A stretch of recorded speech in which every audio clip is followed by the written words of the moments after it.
In 1851, the uneasy relationships between the polyglot population of San Francisco flared into open war.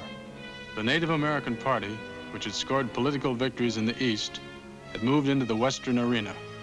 General Percival C. Smith was a California leader of the party, also known as the Know-Nothings, from their refusal to admit their part in mob outrages against the foreign-born. Spurred on by General Smith's fanaticism, Know-Nothing mobs hurled savage attacks against the city's foreign-born. Their announced intention... And before we are finished, we will, either legally or by force of arms, smash these mongrel elements and drive them from San Francisco and from the gold fields of California, fields that belong to the native-born American by right of arms and of conquest. And I say to you, let no man stand in our way. We're strong, we are united, and we are uplifted by the nobility and purity of our cause. America for Americans. California, California, the Californians. California, I've come to live where life is best. In the Golden West, I'm gonna strike it rich in California. California.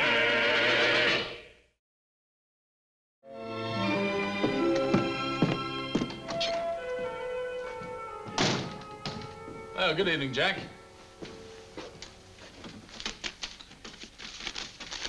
I want you to take a look at that. I also want to see proof of your page. Al, give me a page 1 proof. You want me to run this? Yes. Well, look, I agree with everything you say, but this is libel in every line. Not if I back those statements with proof and publish it in the public interest. You got the proof? For every little detail in there. Before I'm finished with General Percival C. Smith, he's going to be the laughing stock of California. Well, where's the proof page, man? Come on. Now, here's what I want. I want you to take out these police items completely and drop this riot story down on the page here. I want to save this for the leader, with big headlines, Dean. I want to say something like, Percival Smith unmasked, general who never saw war. Oh, you know what I mean. Something that'll make the people want to read the story. It's your paper, if that's the way you want it. If that's the way I want it. Well, don't you agree with this crusade against Smith and his do-nothings? Dean, you're Irish. You haven't forgotten that you've seen this very same thing happen to you and yours in your native city of Boston? When I first came to America and looked for work, every place I went where there might be a decent job, there was always the same sign. No Irish need apply. Well, now, this very same thing is happening out here again by the same scurvy lot. Only here they're attacking Chilenos and Mexicans and Italians and Chinese. How long before they'll be after me or you or some other person in California who wasn't lucky enough to be born in this country of Anglo-Saxon parentage? Well, they're not going to get by with it. Because I'm going to fight them, Dean. I'm going to fight them with every weapon at my disposal and no holds barred. I'll turn decent men against them. I'll attack them with fact, scorn, and ridicule. And if it comes to it, with guns, knives, and fists, San Francisco is not going to be their kind of a city. Put that story in the paper, Dean. You'll have a mob in here, smashing the presses. Are you afraid? You know I'm not afraid. Are you? No.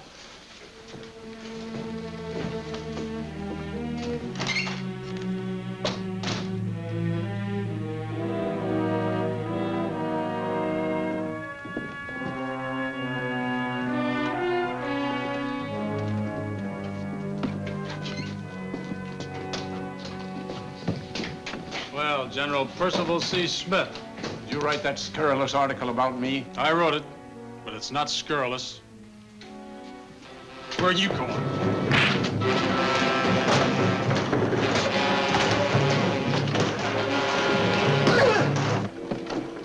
I helped you you look even more charmingly desperate than usual today. Born by she-wolf, raised by bar. Definite credit to your breeding. What's going on there? Closed temporarily for alterations, your lordship. Fellow was looking for you. Dude named Peters. Done?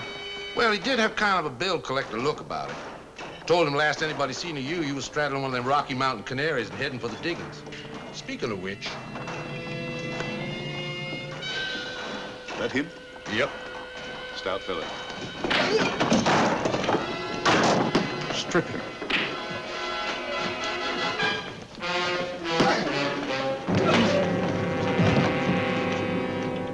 I intend to teach you and McGivern that it isn't wise to defame a gentleman of honor. You'd sure save a lot of trouble and a lot of lying if you used to pay your bills. But I haven't got any money. Seems to me a smart fellow like you ought to be able to get a job. Enter trade? Shades of noble ancestors dating back to William the Conqueror. Well, they'd flip in their graves at the thought of it. What is going on there? Well, like I told you, it ain't open. Permit me to pass. Charlie, you just a wee mite touched, but I like you, and I don't want no friend of mine to get hurt. Oh, and tell McGivern that I shall reply with even more drastic steps if he dares attack me again in his rag of a paper. Out of my way, you lunatic.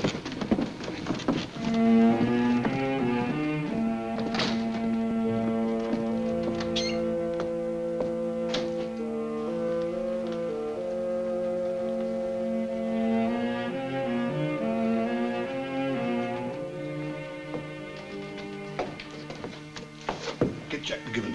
Tell him we need a litter and a doctor. How is he? It's a mess. There's a chance of some broken ribs, too. However, the doctor says he'll come around all right. I want you to go to the California engine house and ring the bell. Single strokes only, huh? Yes, sir. Charlie, what were you doing at the offices of the Star? I had a small item I wanted to insert in your pages. I'd hoped to win Mr. Patrick's approval for a small campaign I have in mind to erect a community Christmas tree for the city's children. Christmas trees at a time like this? There's a lot to be said for Christmas trees, after all. It is All Christmas. right, Charlie, all right. Let's not go into it now. Tell me, who else did you see coming out of the offices of the Star besides General Smith? Well, let me see. There was Arthur Wilcox, Paul Crim, Hamlin, yes, and several others. And Paiute Scroggs was guarding the door. Are you sure? Positive. What kind of men are these, Jack? Animals, Martha. Animals. Excuse me, Charlie, I've got somebody to see. Are you preparing for revenge, sir? At least. It seems a pity this time of the year to engage in violence. There's only one way to answer violence, Charlie, and that's with violence. Will we never have peace, Lord Charlie? Must it always be like this? We are building a city, gentlemen, a great city. Every day sees the erection of new buildings. Not just mere shacks of log and canvas, but buildings of brick and stone. Yet even as we build, there are forces at work tearing down our structures, forces of evil and violence. Well, there's only one way to answer this Native American party, this mob of know-nothings. And that, gentlemen, is with force. When I was a boy at home, Christmas was the time for peace and rejoicing. A time for get-togetherness. We had our good old customs, and observing them together drew us together. All sorts of classes of people, high and low. I am now calling on the Committee of 13 for a full mobilization to march on Percival Smith and bring him to justice. If the courts won't act, then we will. Well, Mr. Coleman, they all seem to be looking at you for an answer. No. Do you know what you're saying? There are a lot of people who support Smith. They're not ordinary thugs. You want to go on continuing to tolerate these murders and violent attacks, then? I'll tolerate anything to avoid anarchy. And that's what you'll have if you muster an armed force against Smith. These people are misguided, but they think they're right and they'll fight. All right, let them. Do you want pitched battles in the streets of San Francisco? No, I don't, but... All right, then. What can we do? Same as you have been doing. Hit Smith in your paper. Hold him up to ridicule. A ridiculous man can't lead a party nor a cause, Jack. Make Smith look ridiculous. San Francisco has a sense of humor. Make the people laugh him out of town. I don't even have an editor. Be your own editor. Smith won't take this. This won't stop him, Bill. Let's see what happens. Might I make a suggestion, gentlemen? Don't you know that you're not supposed to begin here? Oh, come now. Everyone thinks I'm a half-wit, and half-wits have privileges, especially when they're noble. I had a very clever idea this morning. Matter of fact, I woke up with it. Now, this being holiday time, my idea was to erect a Christmas tree, a big, beautiful Christmas tree in some public place where all the children could come. Christmas trees. Lord Charlie, don't you think we should talk about this another time? Oh, no, please don't stop me. Now, while I was talking to Mrs. McGivern about customs at home, I was reminded of a very ancient one. And Mr. McGivern, have you ever heard of the Truce tree? The Truce tree, gentlemen, takes us back to the days of feudalism in Europe. Fierce days they were, too. Men fought and killed each other for trifles like tracts of land, castles, even ideas. Once a year, at Christmas time, these warring feudal lords would meet beneath the Truce tree, promising, of course, to keep the peace till after the Christmas season. As a result of this, they had the opportunity of mingling and meeting and getting to know the other chap's viewpoint. Frequently, when the truce is over, a lot of the quarrels have already been settled. Look, Charlie, this is all very nice, I'm sure, but what has it got to do with us? But don't you see, if we put a Christmas tree in a public place, everybody will come to it, to sing, to make merry, to give thanks to our Savior. Look, Charlie, this is a very far-fetched idea. We'll talk about it some other time. Huh? Gentlemen, this merits your profoundest consideration. Charlie, we'll talk about it some other time, huh? What did they say, Charlie? They thought I was crazy, of course. That's about as crazy an idea as the one he had for building a bridge across the Golden Gate. What else would you expect from a man who insists that he's heir to a barony in England? Lord Charles Fairfax. Yes. Well, back to our discussion, gentlemen. All right, I'll go along with your plan. Good. But mark you, if Smith attacks again... That will be the time to start the shooting. I was laid up for 3 days. Jack got out the paper. He wasn't a skilled newspaper man, but, well, he had the great Irish gift of ridicule. People read his leaders on know-nothingism in general and General Percival F. Smith in particular, and they laughed. He introduced something new to the California Star, the editorial cartoon. Laughable cuss, ain't he? Shut up. Irish liar. He won't get anywhere with this childish name-calling. Weren't more than a couple of hundred showed up to the meeting the other night. Well, the weather was bad. Never stopped the boys before. The weather, I mean.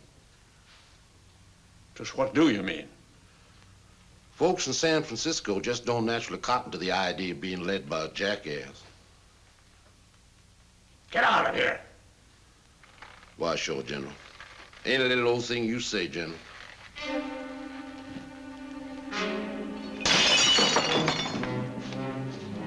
Gonna be pretty drafty in here if this keeps up. I'll put this paper out if I have to wear earmuffs and mittens.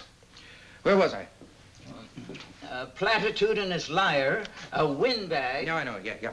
A platitudinous liar, a bloated windbag, who bleats with the fury of his own disordered brain. And before you go home tonight, I think you best pay some carpet over those broken window panes. And while Jack McGivern carried on his lonely fight, Martha considered another approach to the same problems. There. What do you think, Charlie? I think it's lovely. What do you say, Dion? Yeah, beautiful. I love Christmas. There's such a warm, lovely feeling about it. Goes right inside of you. I wish the whole world could stand under one great big Christmas tree. Charlie, do you think it would work? What are you talking about? Well, your idea, your tree. Oh, that. No, I mean it. Do you think it might work? Do you think people would come to it and forget their feuds and hatreds for just a little while? Possibly. You need a lot of help for an undertaking like that. Besides, you don't have much time. It's only 3 days till Christmas. I could get help. Dee and I could get all the church ladies and the sewing circle and the daughters of... Don't you think I could, Charlie? No, not that way. A truce tree belongs to everybody, and everybody must help with its erection. everybody will. No, Martha. You've left out a lot of people. We want everybody, even the women from the Montgomery Street saloons. What do you say, Dion? Right now, I don't have much Christmas spirit. All I can think of is Smith. Rancor, Dion? No. Just if I get my hands on him, I'll take him apart. This is no time for that kind of talk. Charlie's right. The tree has to be for everyone.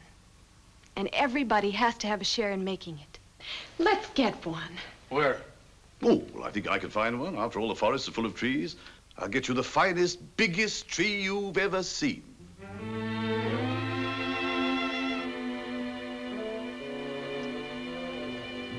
I really had picked out a splendid tree, but I chopped and the axe broke. It really is quite a pretty little tree, you know, and I think if we spread it out a bit, make it a little more shapely, You don't think so? Let's have something hot to drink. You know, I really did want to do something for the city. Well, you did your best. No, it wasn't enough. I'm very fond of San Francisco, you know. The way it burgeons, spreads, drives onwards and upwards. There's vigor to it. You know, I think I'd prefer to live in San Francisco, even if I did come into the title. Tell me honestly, Charlie. Is there really a title? Well, of course there is. Do you think I imagined it? Oh, I know there's been some question about it, but if my older brother dies without issue, heaven forbid, I shall be the 15th Baron Fairfax. A very unhappy situation eagerly looked for by my creditors. There's going to be a tree. What? I said there's going to be a tree. Now, wait a minute, Martha. You can't get a tree by yourself. I don't intend to. The men will. If you think you're going to persuade busy men to drop everything and go out after a Christmas tree. Oh, you silly man. It's plain you've never been married.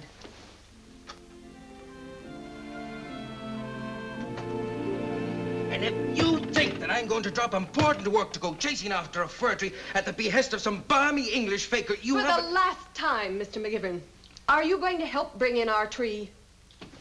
No! For the last time, Mrs. McGivern, no, I am not going to go scallyhooting through the woods chopping down Christmas trees.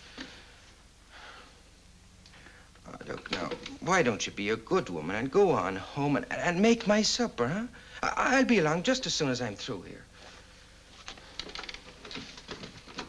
There will be no supper, Mr. McGivern. Oh, now, wait a minute, Martha. If you want Christmas dinner, you can cook it yourself. I'm going to have to pound it into that thick Irish skull of yours that San Francisco is a woman's town, too. Yeah, but Martha, Now you go help cut tree, or I no marry you. I don't know nothing about the blasted tree. All right, I'll come. No esperes venir aquí más, porque yo no voy a cocinar para ti. Y te me vas de aquí, porque no te quiero ver. Te me largas. All right, man, all right. Let's go.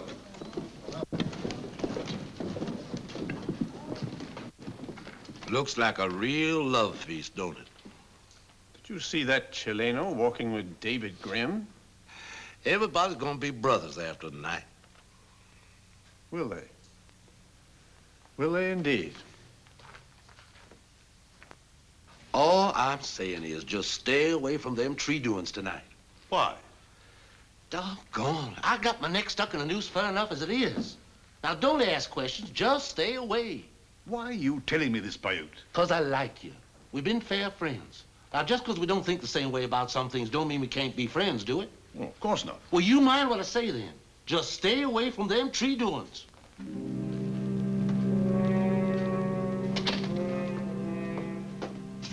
Dion, I'd like to see you out here. I want enough men with rifles in the windows to cover the wrecking squad. If anyone tries to interfere, he'll collect some lead for his trouble. And I want the rest of you to hit that crowd like a streak of lightning. And when you come across a foreigner's face, smash it. Women, too? Men, women, and children. It's time that foreign scum learned that it can't grow up in this country. And take along some rope, too. When you get a chance, string up a few of them. You coming along, General? I'll be right here, where I can keep an eye on the overall situation. You know, that's what I admire about generals. Too doggone smart to get themselves hurt. I don't know what's up, but you can bet one thing. With Smith behind it, we might have wholesale slaughter out there. We'll be ready for them. Just one thing. I want Smith. I want him all to myself. If there's a spare musket, I'd like to take it. No, Charlie. This is not your battle. Oh, it definitely is. This affair was my idea. If there's any trouble, it'll all be my fault. Besides, the time when a man must take sides. I'm rather a good shot, although I never shot anything but quail.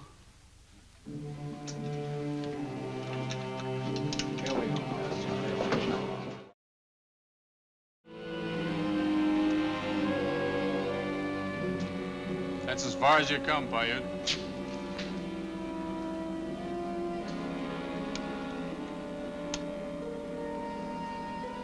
I don't reckon it is.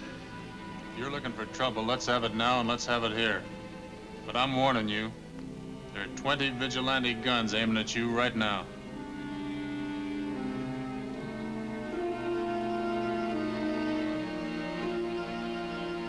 Take a look at them windows, Patrick.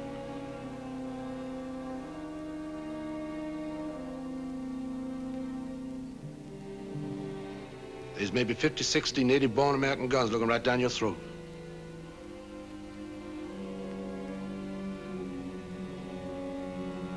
You can start the ball anytime you're ready, Paiute. She's gonna bust any second.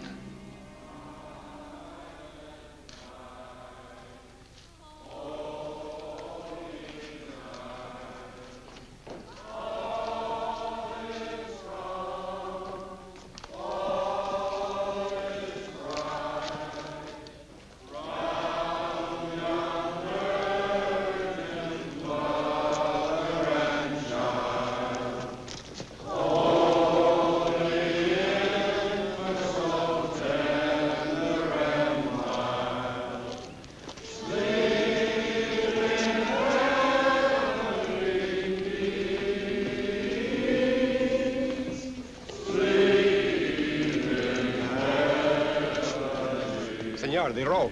We need the rope to fasten the tree.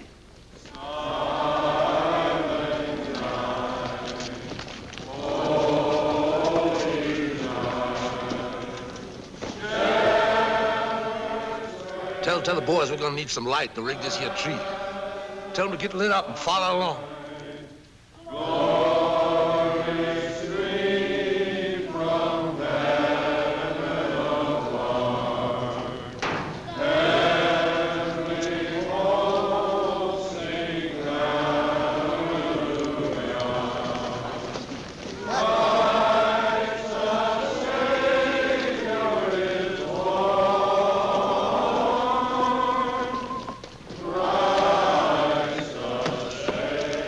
What's happening here? What are you doing to my men? You wouldn't understand. It's the truce of the tree. It even applies to you.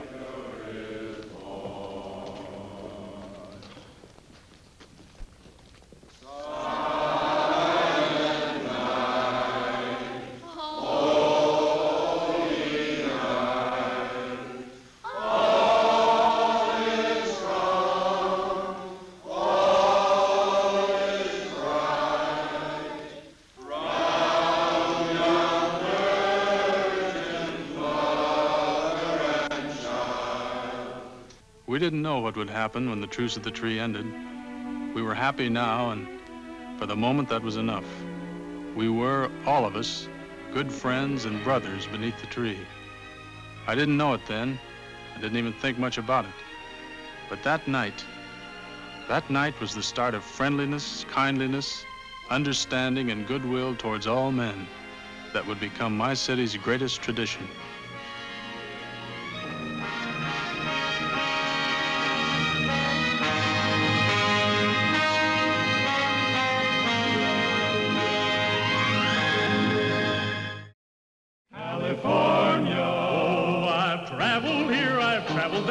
Yes, I've been most everywhere, but I like where I am today, and here is where I'll stay. Now, one thing I just can't endure is being broke and being poor, so I come west to take the cure, and here is where I'll stay. I've come to California, California. There's gold in them there hills in California. I've come to live where life is best, in the golden west. I'm gonna strike it rich in California, California.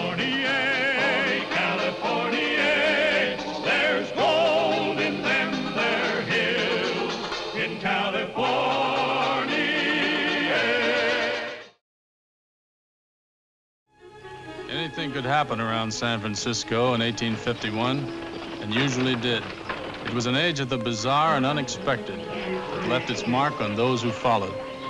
More than 20 years later, a famous thief would win a reputation as Black Bart, the bandit, who exchanged a verse for his victim's gold. But we who lived in San Francisco in the 50s knew the real poet bandit, from whom Black Bart stole not only method, but verse as well. Throw down the box.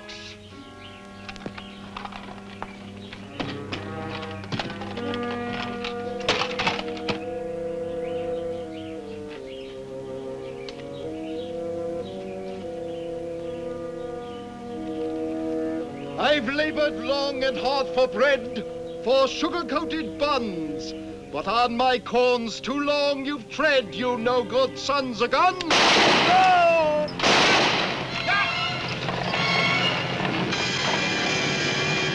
California, California, there's The Californians. California, I've come to live where life is best. In the Golden West, I'm gonna strike it rich in California. California. Where's Jack McGivern? They got the box again. Listen, Sam, Where did it happen? When? early this morning, about dawn, on the East Pass. Well, how many? Well, there was just one of them. He gave me this, some kind of a poem. Sam, what happened? You're not hurt, are you? No, sir, but they got the box. Oh, fine. It was vigilante money from our committee in Sacramento. Maybe you better notify the police. The police won't help us. The robbery happened outside the city jurisdiction. Yes, I know. Now, we've got to ride out ourselves.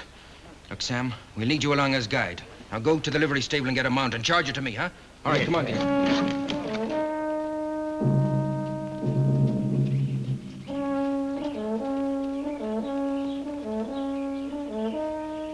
Did you get a good look at him, Sam?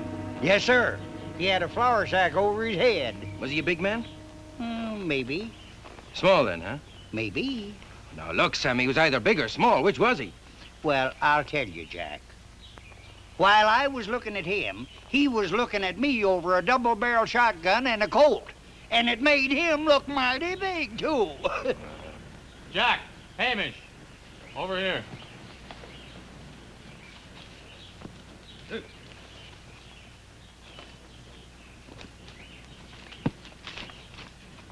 Well, he waited here all right. He must have waited quite a while. He left a lot of footprints. What size boot would you say made a mark like that? I don't know, Gene. 5, 6, maybe? I'd say he was a pretty short man, about 5'2", 5'4", maybe. No, sir. Oh, he was bigger than that. No. And we're looking for a tall man with small feet. And a clean living one at that. Why do you say that, Dion? You can see for yourself. He waited here quite a while for the stage, but he didn't smoke and he didn't chew. Fine. Now we're looking for a clean-living bandit who is also a poet. He ought to be jailed on either count. That was our introduction to the literary bandit who called himself the poet, who robbed only when a stagecoach had no guard, and laughed at the traps we set for him. He robbed 10 stages within as many weeks. Each time the procedure was the same. Each time he left a snatch of his wretched verse. So here I've stood while wind and rain have set the trees a-sobbing and risked my life for that dang stage that wasn't worth the robbing. Signed, P.O.8. Po-8, huh? Yeah, terrible. Hey. Your tea too strong, Mr. Patrick? No, Carrie. No, it's the poet's verse. It upsets my friend dreadfully. Oh? I thought some of it rather good. Oh, you did you? To be sure. It has meter, a certain rhythm and swing to it. Well, I think the man who wrote it ought to swing. It reminds me of some of the things written by Master Francois. Francois who? Francois Villon, a great poet, gentleman, and a great rogue. Yes, indeed. Do you know the little quatrain he composed the night before he was supposed to be hanged? No, I don't think I do. Tell us, won't you? For my sins, I am Francois, born at Paris, near to Pontois. Soon my neck in rope bite 3 shall test what weight my carcass be.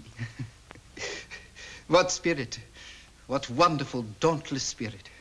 Well, that deserves a cigar, Collie. Oh, no, Mr. Patrick, thank you. I consider my body a temple, not to be profaned by tobacco or spirits. No offense intended, Mr. Patrick. None taken. You ready? What's your hurry? All right. See you later, Cully. Ta-ta. Did you notice that? Notice what? Collie doesn't smoke. Oh, so he doesn't smoke. Look, he buys his shoes from you. What size does he wear? I don't know, 6 or 7 or what? Well, now, wait a minute. You don't seriously believe that Cully is the poet, do you? Why not? Tall man, small feet. Really? The clues are all right there in the verse for anybody with wit enough to see them. I've labored long and hard for bread. That's just a phrase, Dion, a manner of speaking. But was there ever a line that applied more to a baker? You can't try a man on that kind of evidence, Dion. All right, try this one. I robbed the rich to feed the poor, which hardly is a sin. A widow ne'er knocked at my door, but what I let her in. Signed, P.O. 8. I think that's a beautiful sentiment, Dion. What about the poet's mask? Made out of a flour sack, isn't it? What about it? Flour sacks are easily come by. Did you know that Collie Andrews has a string of pensioners as long as your arm? Widows, sick people? Can't condemn a man for his charity, Dion. Well, it's a pretty lavish charity for a man who depends on a hole-in-the-wall bakery for his living. Why would a little man like Collie want to do such things? I don't know. Maybe the little man wants to feel big.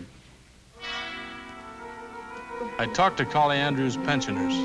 He had given them money, food, paid their rent, bought medicine for them. They couldn't tell me much more than that Collie Andrews was a fine man. I found myself agreeing with him. He's always been a charitable man, but up until 10 weeks ago, his charities were confined to occasional food baskets or bakery goods. When did the poet start robbing the stages? Just about 10 weeks ago. Since then, I'd say that Collie's good works have cost him almost $5,000. That's a lot of money for a small baker to be giving away. Well, why don't we bring him in? We can't. There's no real evidence that he's the poet. We work within the framework of the law. We demand evidence before we take a man in. We could sweat him, make him confess. You're new to the Vigilance Committee, Hamish, or you'd know that we don't try to force confessions. Even if we did, I wouldn't have the heart to sweat Collie. It'd be different if we could catch him in the act. And just how would you go about that? Offer him some bait that he can't resist. Money, lots of money. With no guard and no posse. How much money? $4,000. Oh? And me, I'm riding a shotgun. He's gonna sneak it out of town. First thing tomorrow, he's gonna sneak it out of town. Where is he shipping it? A committee in Sacramento. Drink it, Mr. Gorey. It'll do you good.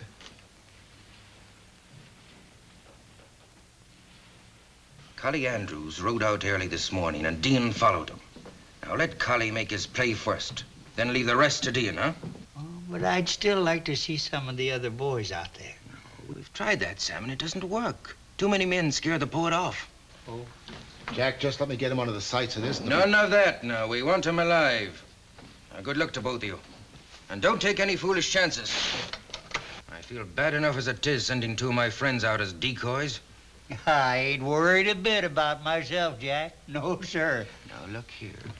If you get any foolish notions, don't forget that you've got a family. But I had to forget some of those things when I joined the Vigilantes, didn't I? Don't you worry about me, Jack. I'll be all right. Good luck. Thank you.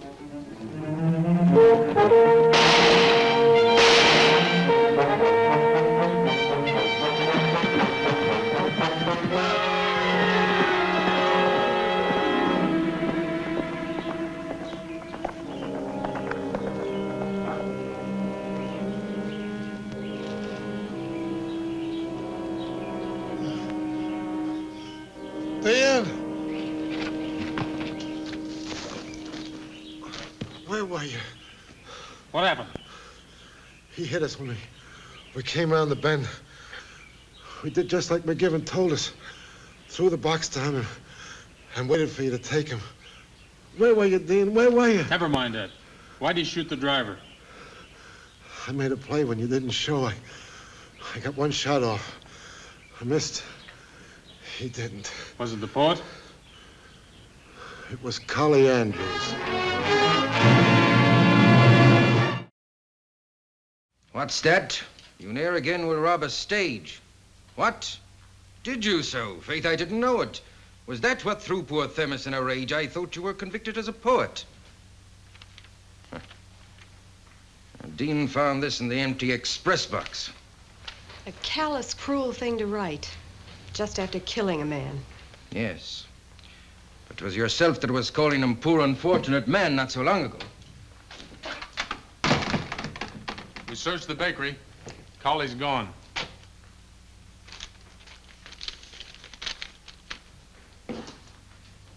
You know, this thing bothers me. The printing's different, and it doesn't sound like the poet. The lines, they don't seem to have the same rhythm. Now, look here. This is no time for literary discussion.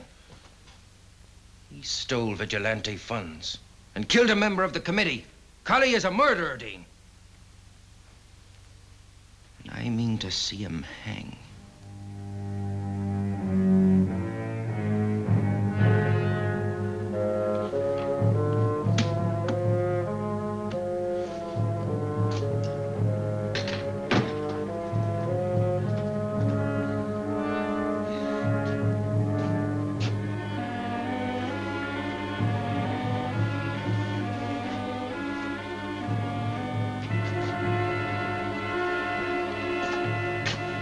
Turn around, Mr. Patrick. Slowly.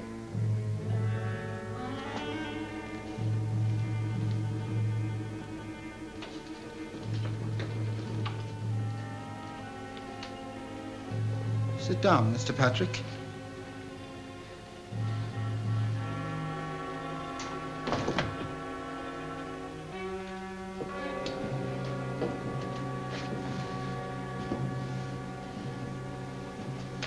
Come back to kill me, too? No.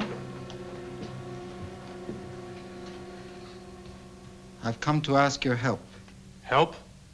You murdered a man and you come to me for help? Mr. Patrick, I give you my word that I didn't kill anybody. Not anybody, Mr. Patrick. I just couldn't do a thing like that. Are you trying to say you're not the poet? Oh, no, sir. I'm the poet. I freely admit it. I'm a thief, and I'm willing to pay for it, but I'm not a murderer. You must believe me, sir. You must. You come in here with a gun ready to blast me, and you tell me you're not a killer?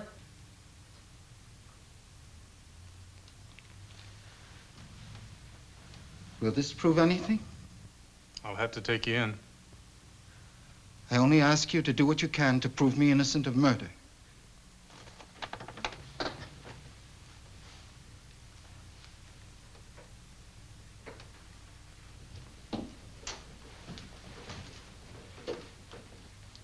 How'd you get into this mess?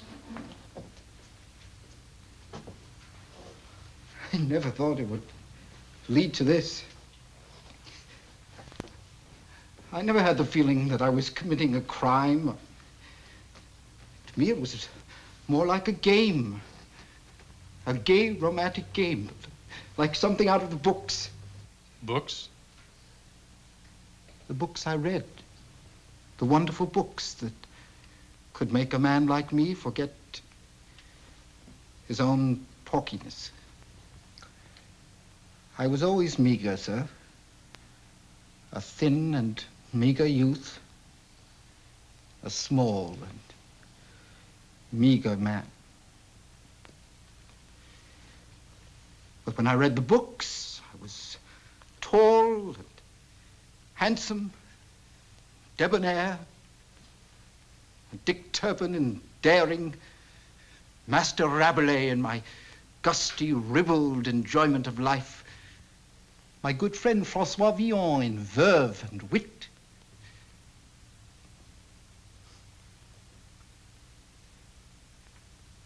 I wanted to be so many things that I'm not. So you took to holding up stages, huh? But I never harmed anyone. You'll go with me to the police. Oh, to the vigilantes, Collie. It was vigilante money you stole.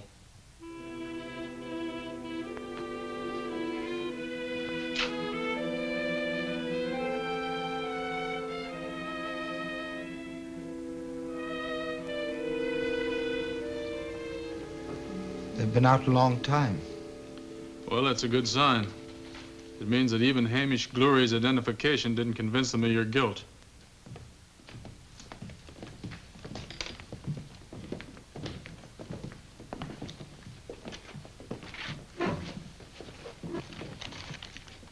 Prisoner will rise. Colin Andrews, you have been tried before the Vigilance Committee of San Francisco and found guilty of the crimes of robbery and murder. No, It is the sentence of this committee that you be put to death by hanging until all life has left your body.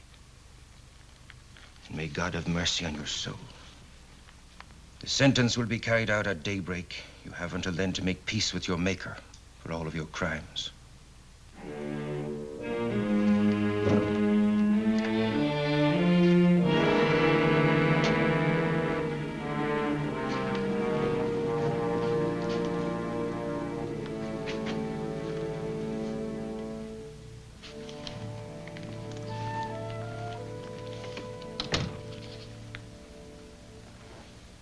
Jack, you can't hang him. He's guilty. Of those other robberies, yes. Collie admits that. But he didn't admit this one, and you didn't prove he did it. He received a fair trial. You were gonna hang him from the minute he walked into that room. There's no doubt of his guilt. He was convicted on evidence, Dion. He was identified by verses which he admits writing, by a flour sack which he used to disguise himself, and finally, by Hamish Glory's positive identification of him. How could Hamish be so sure when the man had a flour sack over his head? Jack, you always stood for fairness and patience. Why have you changed now? Why have I changed? I'll tell you why. I was the one that set the trap for the poet. I was the one that sent a friend to his death. Are you trying to wash out your regret in another man's blood? Heavens, I won't stand for that, Dion! And I won't stop thinking it. Not unless you give me a chance to prove he's innocent.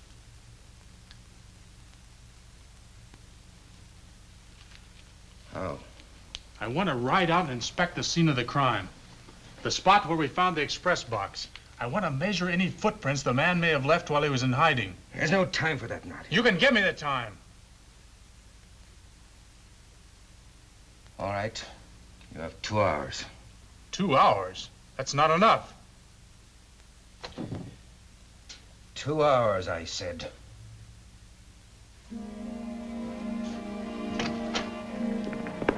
Two hours to save a man's neck. It was a 45-minute ride to the scene of the crime. If you half killed a horse to make it.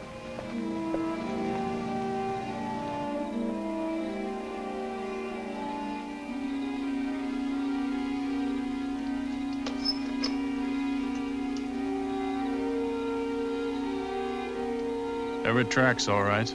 Lots of tracks. Mine, McGivern's, all the men who had flocked to the scene of the crime. Plenty of tracks leading into the clearing, none leading out toward the deep brush where a bandit would most likely tether his horse.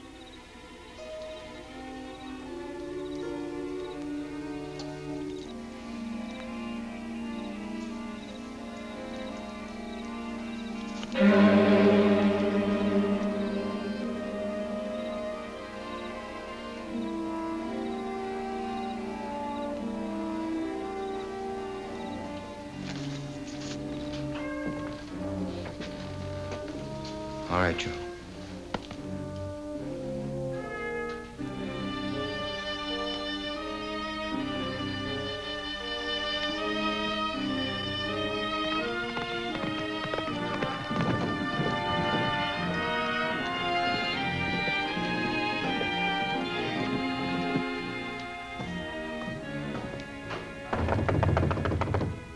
Mr. Ware! Mr. Ware, wake up in there! Who is that? Dion Patrick, I've got to see you.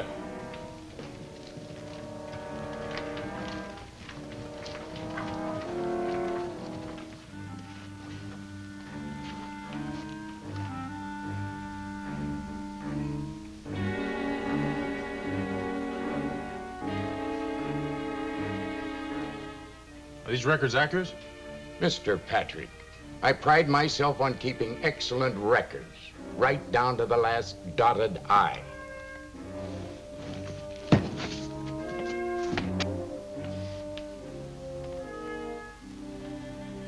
All right, bring him along. Stop! You're hanging the wrong man. I told you there were things about this murder that bothered me. The verse we found. It wasn't the kind of verse that Collie Andrews would write. And the printing bothered me. It wasn't the same as on the other notes. We went through all this at his trial, Dion. Did we, Hamish? Look, we're only doing what we have to do. Now get up! Wait, there's some other things. In every robbery the poet committed, there were signs that he waited a long time for the coach he was about to hold up. There were no such signs at the time of the murder. Well, there was one thing left behind when the thief opened the strongbox. Something so small he didn't even notice he'd lost it. This. But this scrap of pocket handkerchief spoiled his plan. Will you get to the point, Dion? I found this where the thief dropped it. And on it was another little thing. A laundry mark. F147. From the same agency that sends my laundry to Honolulu by Clipper. Ware's Tobacco Shop. Then I found that number. Here in Wade's records. And the name of the man who lost the handkerchief. When he scrambled to hide his loot and get back to the road. To pretend he'd been injured when the stage team bolted. Hamish Glory, I accuse you of murder.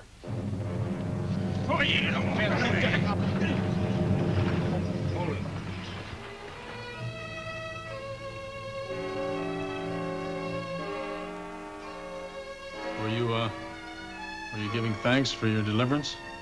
No, indeed. I was composing a poem. I don't need to tell you, gentlemen, that we made a mistake. Almost a terrible mistake. And it was my fault. It was my anger, my sorrow at the loss of a friend, and my conviction that I was right that led an innocent man almost to the gallows. There's an inherent danger in an organization such as ours, that men do what they think is right instead of what the law says is right. This is something that we've got to guard against in the future. As you know, the guilty man has been handed over to the courts. And needless to say, there is no doubt of his punishment. I want to thank you all, gentlemen. Good night.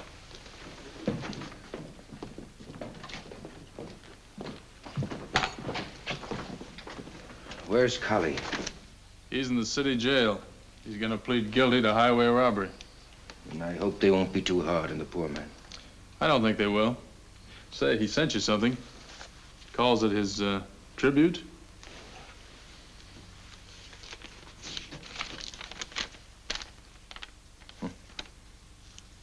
I robbed the rich to feed the poor, which hardly is a sin. A widow ne'er knocked at my door, but what I let her in. So blame me not for what I've done. I don't deserve your curses, and if for any cause I'm hung, let it be for my verses.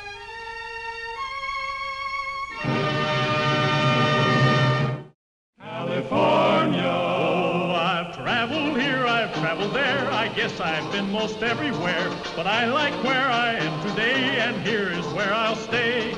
Now, one thing I just can't endure is being broke and being poor. So I come west to take the cure, and here is where I'll stay. I've come to California, California. There's gold in them there hills in California. I've come to live where life is best, in the golden west. I'm gonna strike it rich in California, California, California. There's gold in them there in California.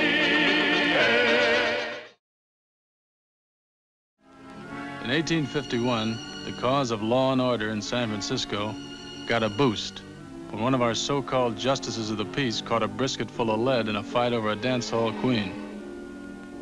After his assailant was convicted, we held a special election to fill the vacancy. The Vigilante Committee ran Hector Jones, a lawyer, as its candidate. I propose to banish this reign of terror, this rule of violence and anarchy that prevails in our courts. And I promise you, my friends, that if you come before me, you will receive swift justice according to the laws of our land. Thank you. Those men out there, the ones who are cheering, they don't know what a mistake they've made, Mrs. McGivern. The mistake your husband made in backing Hector. But I know. How can you say that about your own husband? Because he is my husband. I know him. He isn't big enough, nor man enough for the job. California, California, there's The Californians. California, I've come to live where life is best. In the Golden West, I'm gonna strike it rich in California. California. Although a recent arrival in San Francisco, Jones had created an excellent impression through his knowledge of law and outspoken condemnation of corruption in the courts. Jones was endorsed by Jack McGivern and supported by the California Star. Hey, saving my best bottle of Irish for an occasion just like this. Well, I don't know how to thank you, gentlemen, for your support in the campaign. We should be thanking you, Judge. Just a moment, gentlemen. I think we should have it understood. You need expect no special favor from my court. No, we don't want favors.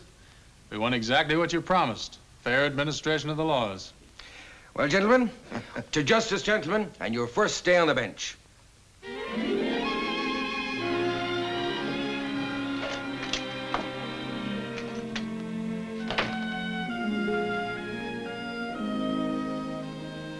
Susan!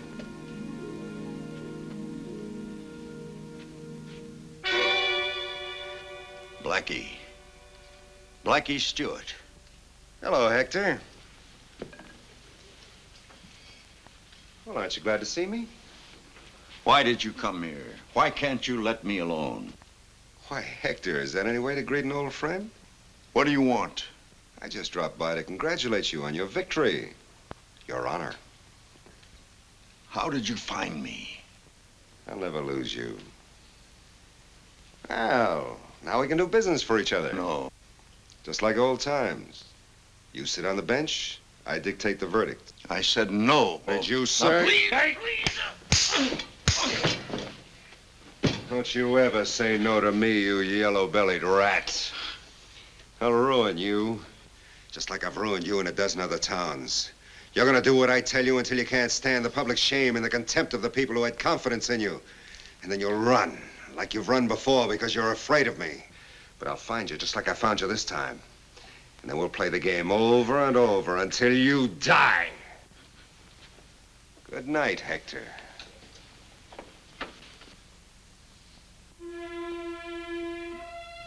I'm sorry to disturb you at such a late hour, Mrs. Jones. Good night.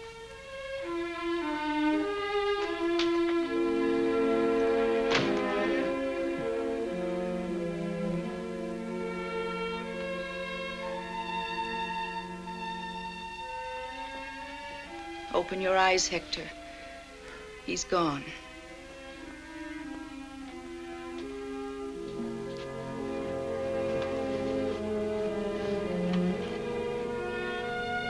Started again, hasn't it?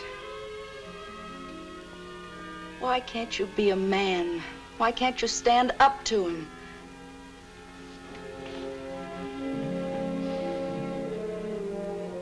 We had our first taste of the new justice within a week. A Sydney duck was brought up on assault. with intent to commit robbery.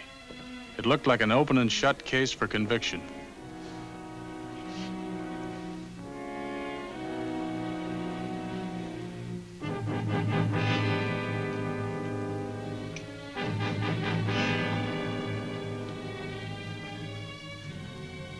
According to the affidavits of the arresting officers, the accused was seen when he attacked one Manuel Garcia.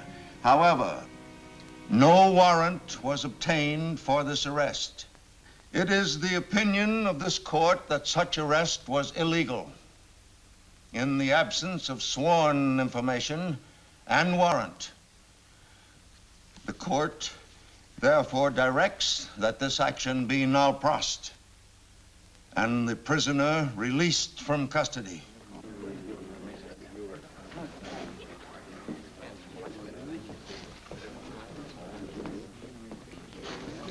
So what's going on here, McGivern? I don't know, but I intend to find out. Come on. Hello, Jack. Dion. What was the meaning of this outrageous ruling, Your Honor? It was a point of law, Mr. McGivern. In all justice, I couldn't have ruled otherwise. Justice? Here you had an open and shut case. My decision was a perfectly legal one. Let me ask you something, Judge Jones. Is this the way you intend to administer justice? I warn you, Mr. McGivern, you are flirting with contempt of court. Flirting with it? Now let me tell you something, Jones. Bailiff. There's a stench in this court, and I've got a sensitive nose. We supported Jones' election at your behest. He's turned sour. We want to know why. Or if he was sour before we elected him. Now, stop beating around the bush, Coleman. Are you accusing me of being crooked? The vigilantes can't afford the kind of talk that's going around that we elected a crooked judge. Jones is your snake, McGivern. It's up to you to scotch him. That's all we have to say. Good night. Good night. During the next couple of weeks, San Francisco was treated to an amazing display of justice in Hector Jones' court. There were flashes of keen, astute judgment, but in almost his next breath, desperate criminals who had been caught red-handed were turned loose on little or no pretext. And always, his eyes fixed on the judge with cold amusement, you would see Blackie Stewart lounging under the eyes of the bench.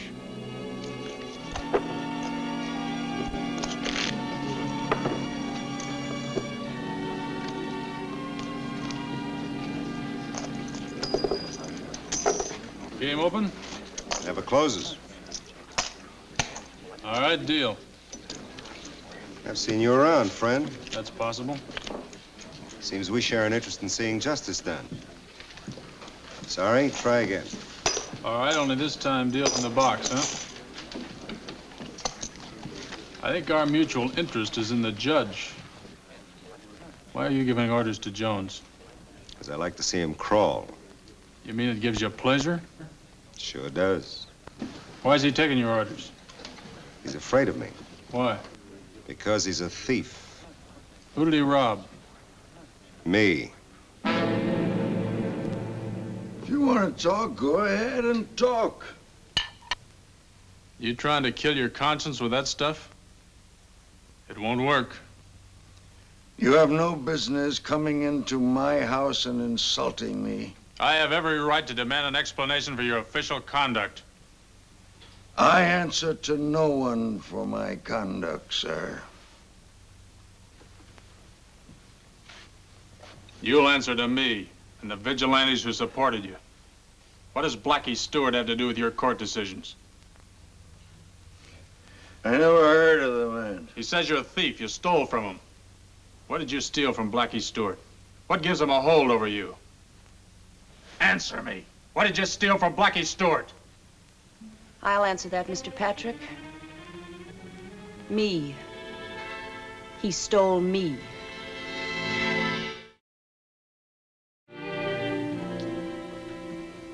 Stop looking like a whipped dog, Hector. What did you want to know, Mr. Patrick? Susan, leave the room. Well, Mr. Patrick, What do you mean your husband stole you from Stewart? I was Blackie Stewart's girl. That isn't true. You mustn't believe her. Would I say a thing like that if it weren't true? Go on. I was Blackie's girl back in Memphis. Then Jones came along.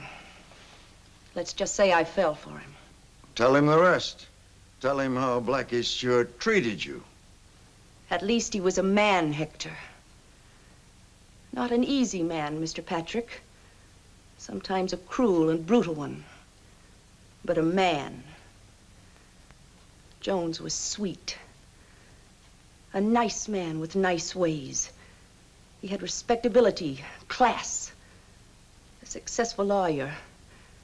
He was a good catch. How many times have we changed our name, Hector? Why'd you do that? To get away from Blackie Stewart. We've made a life of dodging Blackie. We've made sudden moves, even left all our belongings behind. But it wasn't any use. Sooner or later, Blackie always found us. This wretched business would start all over again. Does Stewart still want you that much? Yes. Blackie doesn't like to lose his possessions. Besides, I think he's still in love with me, in his own way. And I... Don't listen to her, Patrick. She doesn't know what she's saying. You love me. You know you love me.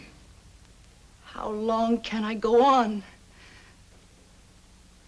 I'm tired of running. You mustn't believe all these things she's saying. She doesn't mean them. Why don't you stand up to Stewart? Get it over with once and for all. I told you, he can't. Blackie has the Injun sign on him. He's afraid. Mister, you're in trouble. If you can't get Stewart off your back, we'll climb on too. We? What do you mean, we? The vigilantes. When we make mistakes, we correct them. And if you think Stewart's tough, you haven't seen anything yet. We'll hit you so hard you won't stop bouncing till you're 100 miles from San Francisco. The man's a real mess. Stewart controls him like a puppet. Yes, and we're stuck with him. Not necessarily. We get a signed statement that he's misused his office, we can run him right out of town. You'll never get him to sign it. He'll sign. You get the statement ready, Jack, and I'll bring Jones back. We'll settle this business tonight. Well, that's fine, but what are we going to use for corroborative evidence? I'll try to get Stewart to talk, but even if he won't, Jones can be persuaded to sign. We'll make him. It's like William Coleman said, it's up to us to kill our own snakes. Suppose I had something on Jones. What makes you think I'd testify? You could tell plenty. Mr. Patrick, the dispute between Jones and myself is a purely personal one. I'd resent anyone interfering. I'm interfering, Stewart. And you'll probably be tangling with me. Mister, I don't like anything about you. I say let's tangle right now and see who walks away from it. I have no intention of fighting you, Patrick. Yet. I should probably kill you.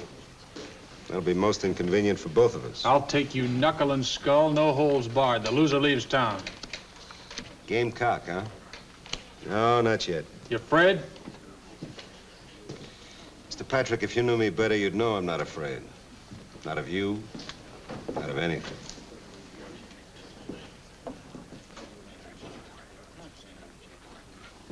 Excuse me.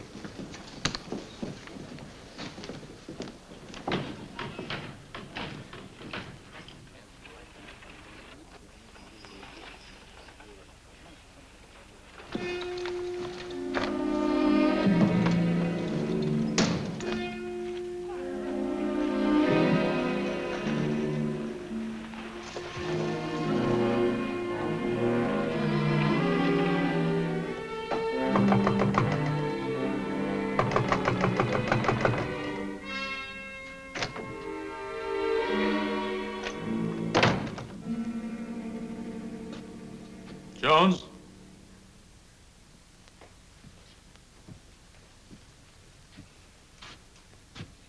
Come on. This is the end of the road for you, Jones. You're coming with me to sign a statement of your misdeeds in office. She's gone. Susan is gone. I know. I saw her getting on the stage. She couldn't stand it anymore. She left. What will I do? I don't care what you do. I want you out of town. Will she come back to me? She's a fool if she does. I've got to have her back. Well, you never will. Come on, let's get moving. I gave up everything for her. Everything. If she meant so much to you, you'd never have put up with Stewart. You want me to fight him? Why not? Are you that afraid of a beating? Yes, I suppose I am. It's not the pain, the physical pain that I mind. It's something more than that. I can't explain it. You know a gun is a big equalizer. Stewart knows how to handle a gun. I don't. Look, if you want your wife to even think of coming back to you, you've got to get rid of Stewart. You think Susan has left me for good? I'm sure of it. What woman with an ounce of self-respect would stay with a man like you?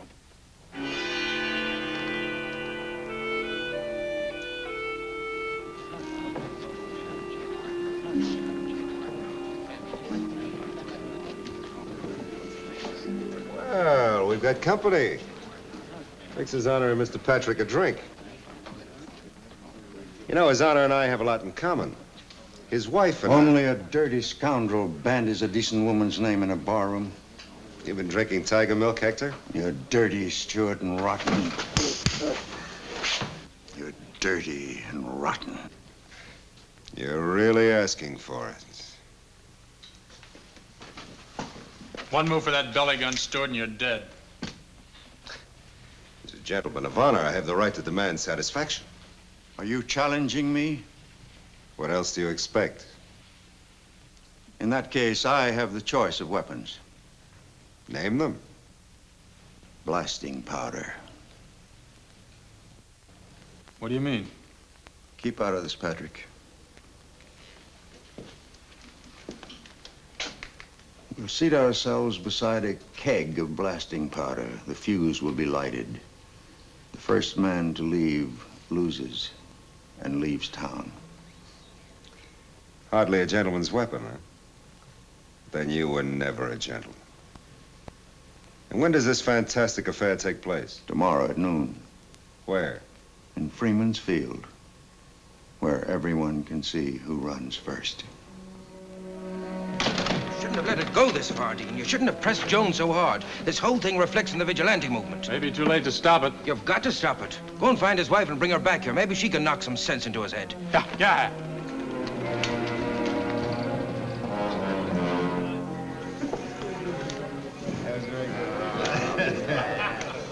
Excuse me. Stewart, I ask you as a reasonable man to call off this affair. Jones made his brag. Let him back it up. Why in the name of heaven do you continue with this persecution?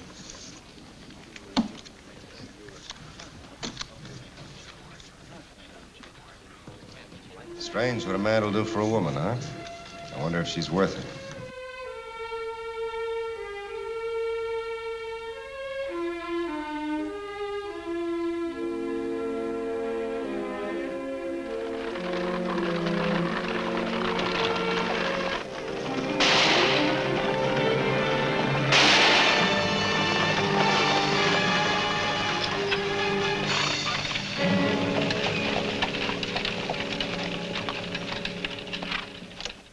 Mrs. Jones, you've got to come back to San Francisco with me. Well, why? Your husband and Blackie Stewart, they're fighting a duel. Hector and Blackie Stewart? Oh, Hector will crawl out of it as usual. I don't think he's gonna crawl. He'll go ahead with it if it kills him. Well, let it. There's a good chance both men may be killed. Both men? That's right, both men. All right, I'll go with you.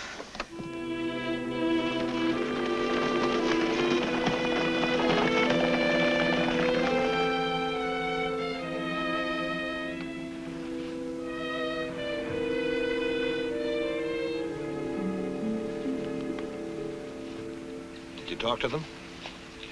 Yes, I did, but it was a waste of time. Stewart said it's up to Jones to withdraw, and Jones refuses.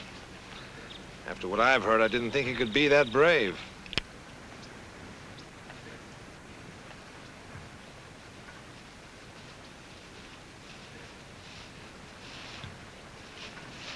For the last time, I must ask you both not to go through with this.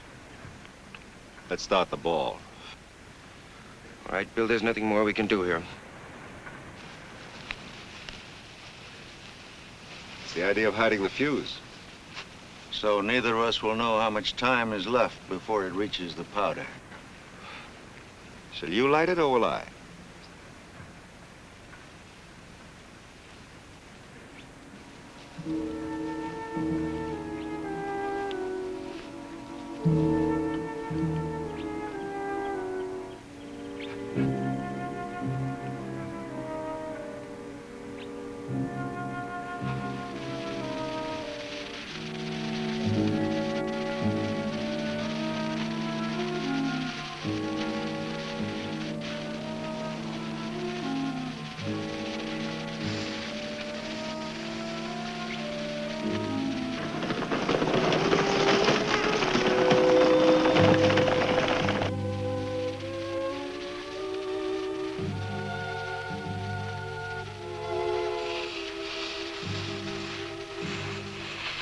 Why don't you cut and run now, Hector?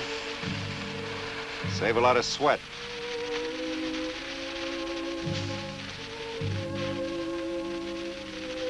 Go on, Hector. I'll come out after you. Time's getting short, Hector.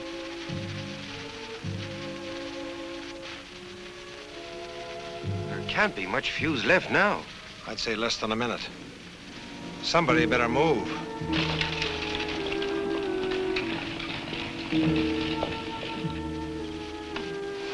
I never saw the day I couldn't break you. I've broken you in every town we've ever made. Break now! Break! You're doing this for Susan. Stop. She doesn't love you. She hates you. Why don't we call it a draw? We can both walk out of here. Where do you think she is now? She's waiting for me, do you understand? Susan's waiting for me. You're lying.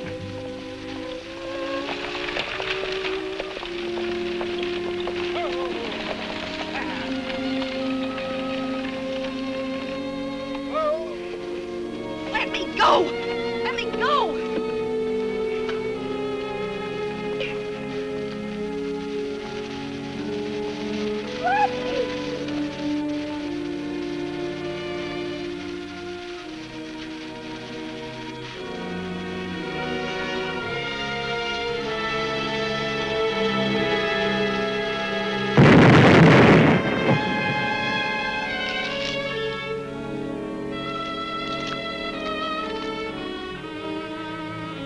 You deserve each other. As long as you live, you'll regret that I kicked that keg of powder away.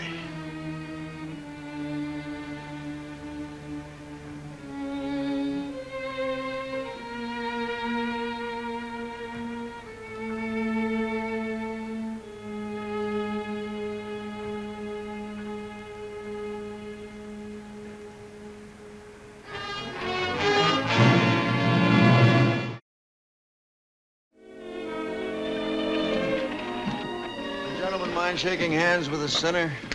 Not if he's a reform sinner, no. I'm only sorry to be leaving San Francisco under a cloud. It's a fine city. I had such great hopes when I came here. Great hopes. Well, it's better for you to make a fresh start some other place. Yes, it will be a fresh start without her and without the threat of Blackie Stewart hanging over me. Very much indebted to you, gentlemen, for all you've done. And one bit of advice before I go. Don't be so quick in putting men in office until you know their deepest depths. That is sound legal advice, and it's free.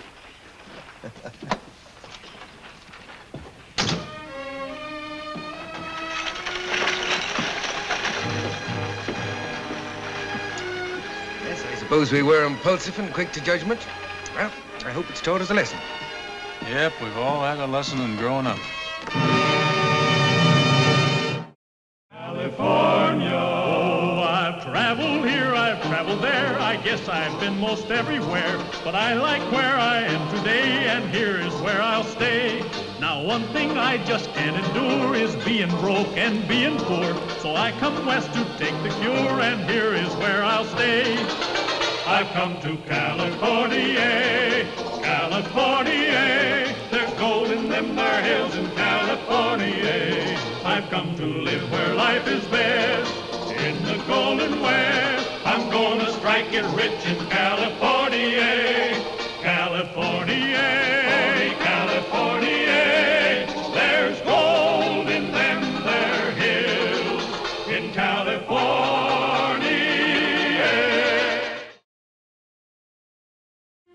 San Francisco, 1851.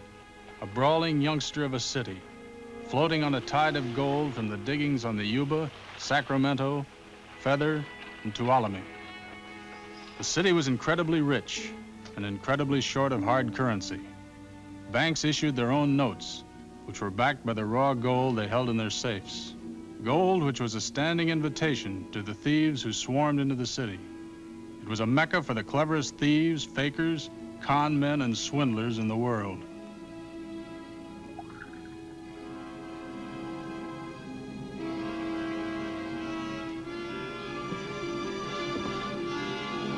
This is the story of an historic swindle which nearly wrecked the whole of San Francisco's economy.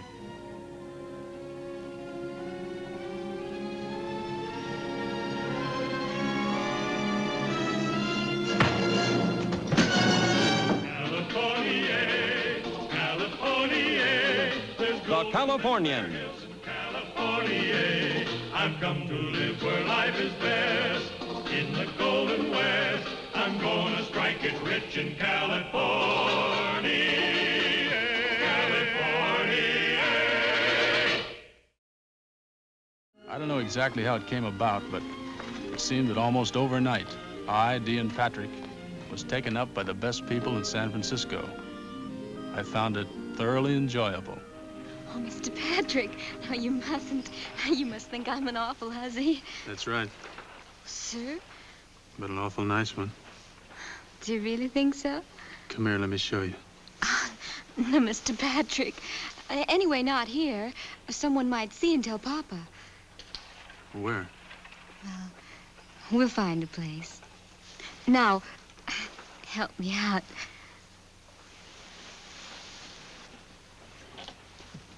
That's all, driver. I'll walk from here.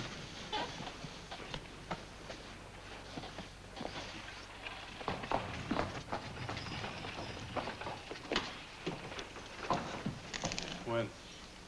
Call on me tomorrow. Oh, you mustn't be so greedy. Oh.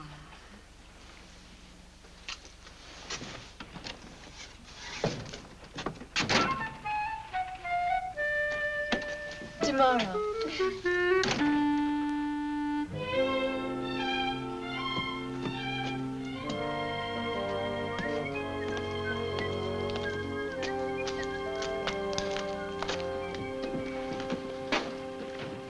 What's the matter, Dion? Ain't you speaking to your Aunt Molly anymore? Hello, Molly. Missed you, kid. You ain't been around lately.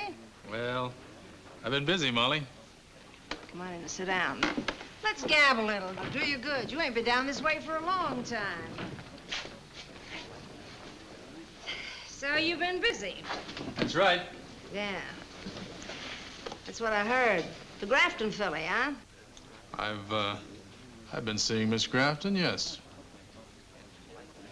Don't like that youngin's mouth. What?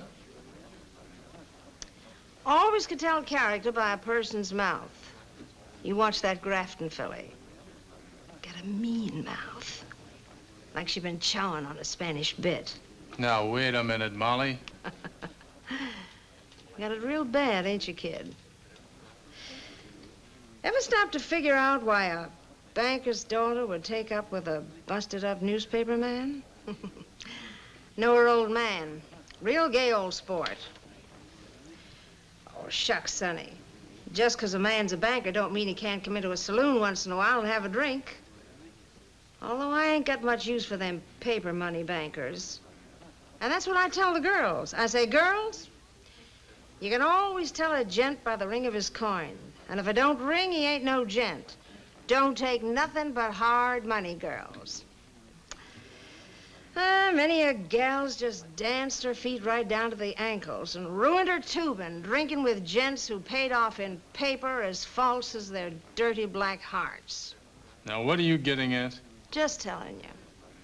Don't buy a pig in a poke, and don't get tangled up with a dame until you know what she's after. And if you get hurt,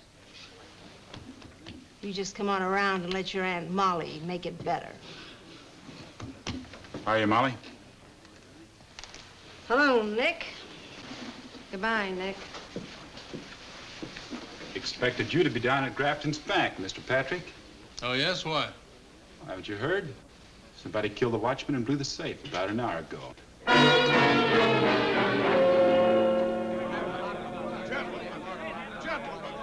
Just a moment, gentlemen, please. Now, the Grafton Bank will be open for business tomorrow morning as usual. This robbery does not affect the gold reserve. We are prepared to redeem every one of our notes at face value. Thank you, gentlemen.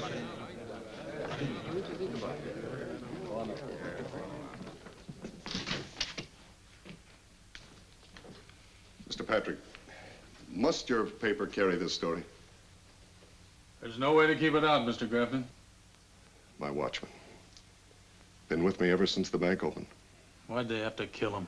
If there was just some way to keep this out of the press. Well, there isn't. Why are you so anxious to keep it quiet? Panic, Mr. Patrick.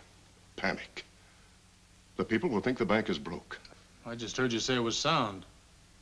Is your bank sound, Mr. Grafton? I'm going to have to throw myself on your mercy.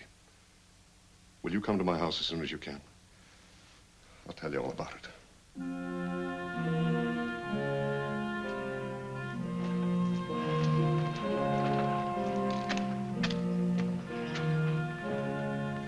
I've just been drinking to the collapse of the Grafton Bank. Is it that bad? It's worse than that. It's tragic. Tragic because basically the bank is sound. We have more than enough in mortgages, collateral loans, sound investments to pay off every one of our depositors. Well, I wouldn't say your situation sounds desperate. A word of this robbery will get around.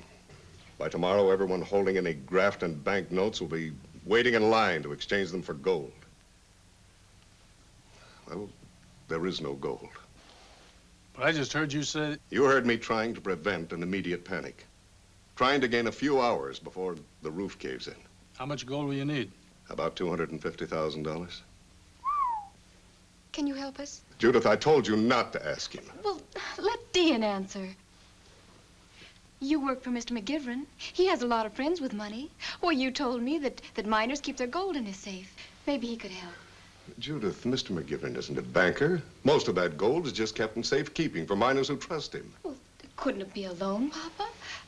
At least for a little while. No, I'm afraid that's out of the question. What worries me most is that my collapse might bring about a general panic. How's that? Well, there isn't a bank or a business house in this city that doesn't hold Grafton Bank notes.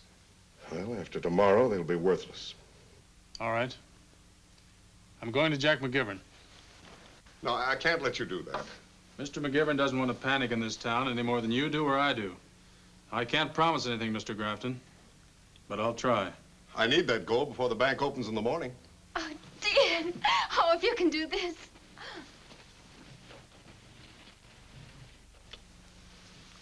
I'll be back.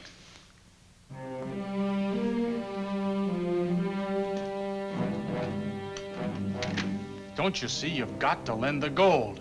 It's a problem for every responsible man in San Francisco. Yes, I see it, all right. All right, Dean. I'll call a special meeting of the Vigilante Committee here tonight. Order, gentlemen, order, order. Thank you. Mr. McGivern. Thank you. I'm sure that by now you all know of the Grafton Bank robbery. This robbery, gentlemen, affects all of us. Therefore, we must do something about it. And that is why I have called this special meeting tonight, to make a proposal to you. I propose, gentlemen, that we advance sufficient funds out of our own resources to maintain the bank's paper. Where can we raise that much gold on such short notice? I have sufficient gold here to advance the amount. I'll take notes for your shares. How do we know Grafton's solvent? Do we get any guarantee? I say no. No. Count me out. Gentlemen, please, would you listen to me for one Shut minute? up! Noisier than a cattle pen. Hi, Sam. Ain't seen you around, Ben. You quit drinking or something? What are you doing here, Molly? Oh, I heard about this shebang. Figured I ought to come, seeing as how I'm an interested party. How did this woman learn of this meeting? Come on down off your high horse, Jimmy. I seen you considerable less dignified. Besides, nothing happens in this town that don't get talked about in my saloon. I heard what you had to say, Jack, about supporting the bank. Now, in general, I ain't got much use for banks. But if Grafton's goes bust, a lot of other places will go bust. And that means the whole town can go bust. Now, you wouldn't want to see that happen, would you, fellas? Madam, I insist on an explanation for your presence. Doggone it, Jimmy, I told you. You ain't forgot what happened a year ago when the Wells Bank went bust. Busted the town. Like to busted me. Now, I own the Eldorado Saloon. I got a lot of people working for me. All right, Molly, all right. How about putting up some of your money, huh? Oh, now, Jack, you know I ain't got that kind of money. Why, you've got $40,000 here in gold. You wouldn't want to see a poor old woman risk her few pitiful savings. Well, you're asking us to risk ours. Oh, ain't that no chivalry? I'll match your 40 if you'll put it up. And I'll throw in 20. Oh, I think I'm gonna faint. Ah, come on, Molly, do it. You really want me to, Sonny? If you do, they'll have to go along. They can't afford to have it said that San Francisco was saved by a woman saloon keeper. Yeah. I reckon it would give the town a reputation for sinfulness. All right, go darn you, Jack McGivern. Throw my stack into the pot.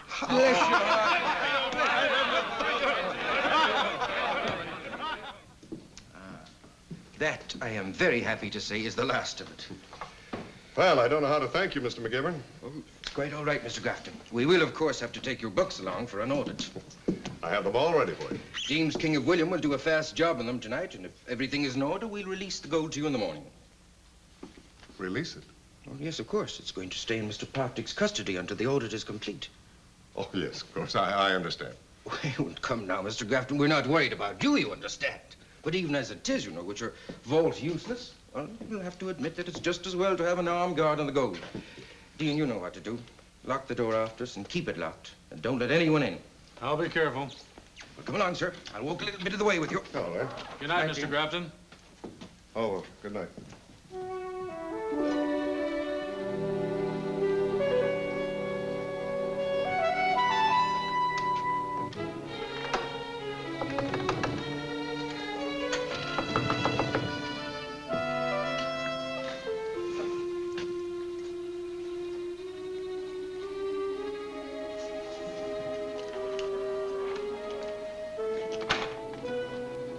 Judith, what are you doing here? Oh, Dion, I've got to talk to you. Well, what is it? Oh, Dion.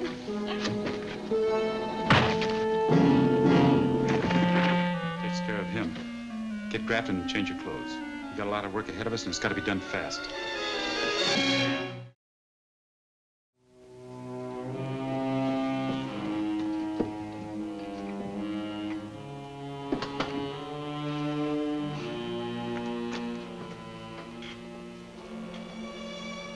Still say we ought to finish him. Nick, you promised there'd be no more killing. Let Nick handle this. But he said after he killed the watchman that he would... I had to kill him. He recognized me. I won't go along with any more murder. All right. But let's move. We want at least a 5-hour start before they open up this place.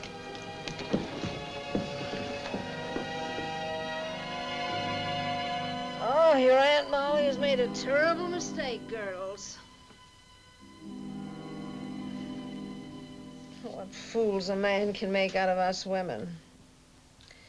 It's this heart of mine, girls, this heart of hearts. You got in trouble, Aunt Molly? I let Dion Patrick talk me into putting my money into Grafton's bank. All that money. Just 'cause I lost a kid that looked like him. Was it much money? Oh, just the few dollars I managed to save through hard work. Wouldn't worry, ma'am. Mr. Grafton's real nice. Give me $100 yesterday. What'd he give you the 100 for? Came in and had a drink and said goodbye. Going away present. Well, why are you holding out? You know us girls put in the pot and divvy up later. Get it up. Man, I was just... Don't lie to me. Your Aunt Molly learned all the tricks before you was out of your didies. Get it up. If there's anything I can't stand, it's a girl who'll cheat in money matters.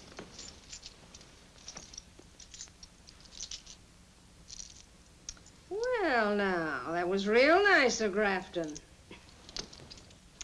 I always did say he was a real gent.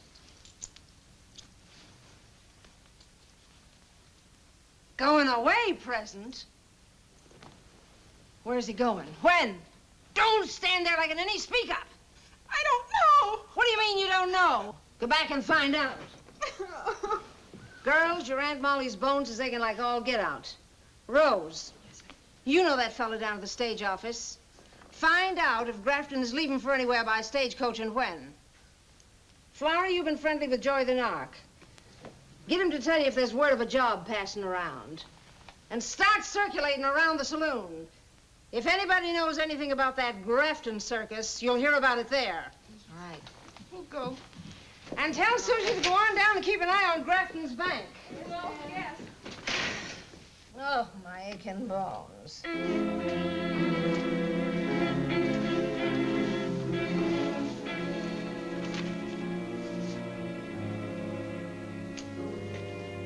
Darling, what are you doing up at this hour? Well, I guess I couldn't sleep.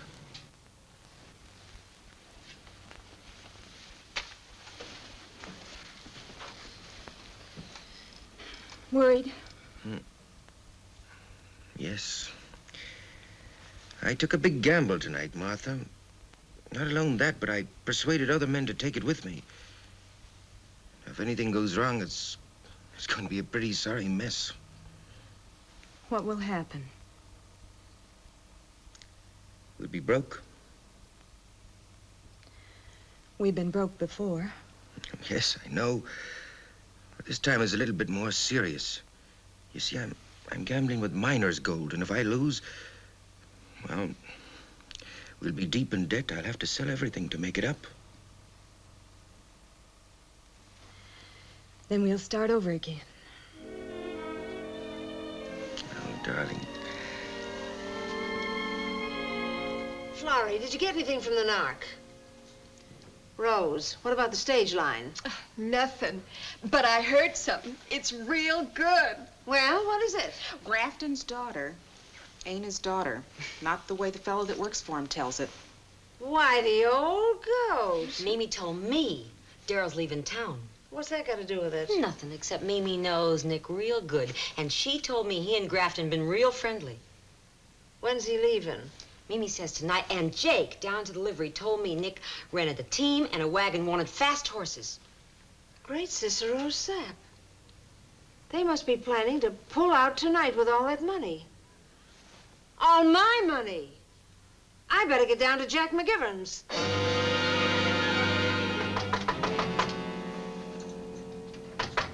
All right, I'm coming.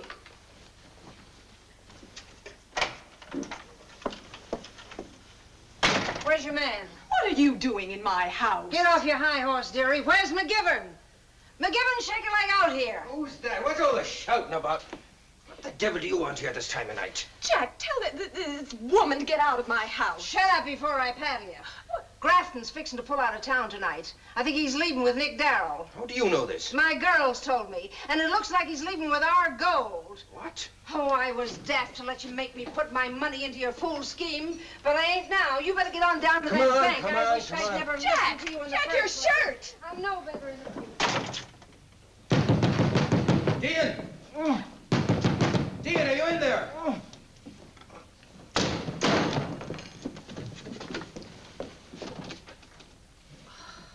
What happened to you? It was Judith. I let her in. Either Grafton or Nick Darrell slugged me. Judith is in with them, Jack. I tried to tell you a lot of things about that filly. This'll teach you to run around with fillies you can't depend on. All right, Monty, all right. Where did Grafton go? She was in it all the time. Killing the watchman. Everything. Come on, man. Snap out of it. This isn't the first time that a man was taken by a woman. She won't get away with it. I asked you, do you know where they were headed? They dropped word they were headed for Sacramento. Maybe a ruse, but we can't overlook it. We'll go with the vigilantes. Split up in teams of 2 men. We'll watch every road. Sacramento, Stockton, Monterey. We'll assign men to cover the docks. Gone. All gone, every penny. You'll get it back. They've got 1,600 pounds of gold, dead weight, going over rough roads. We've got a good chance to catch them. Why don't you find out where they're headed first? Running off in all directions. You'll never get them that way. Hey, Molly. Call off your dogs, gents. They're headed for Monterey. The road to Monterey. It was the very roughness of the road that gave us hope. A wagon under a heavy load could shake itself to bits if driven at any speed at all. Put the wheel on that axle. Oh, you could help a little bit, you know. I told you this wagon was too light for this load. All right, you can let it down.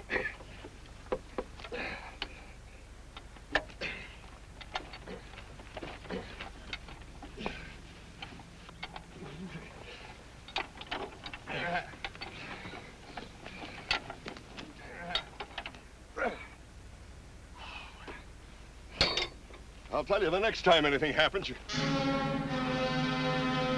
No. No!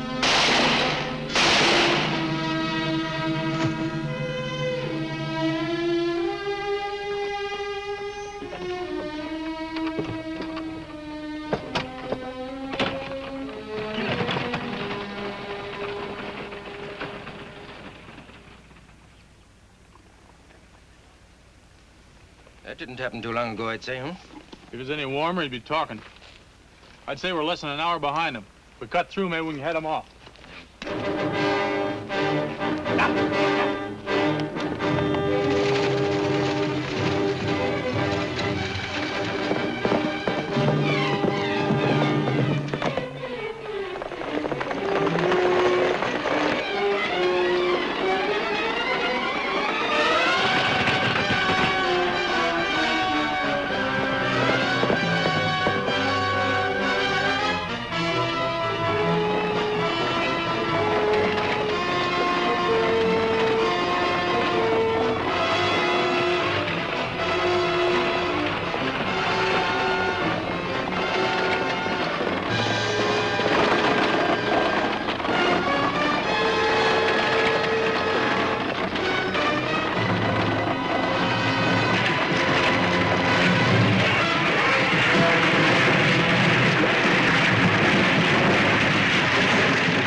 Gold came down on top of her.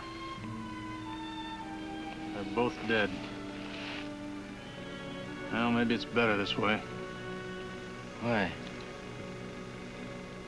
Her neck was too pretty to be stretched by a rope.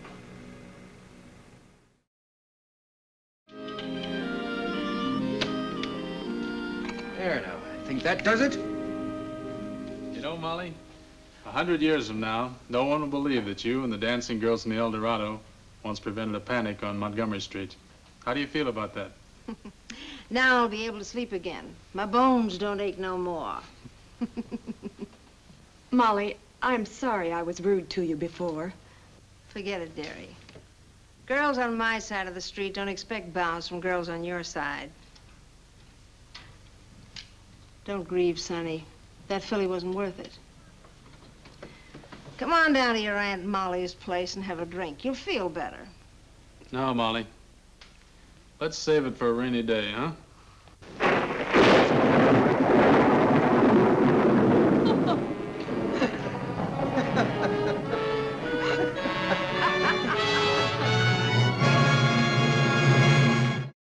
California. Oh, I've traveled here, I've traveled there. I guess I've been most everywhere. But I like where I am today, and here is where I'll stay. Now one thing I just can't endure is being broke and being poor. So I come west to take the cure, and here is where I'll stay. I've come to California, California. There's gold in them there hills in California. I've come to live where life is best, in the golden west. I'm gonna strike it rich in California, California, California. There's gold in them there hills in California.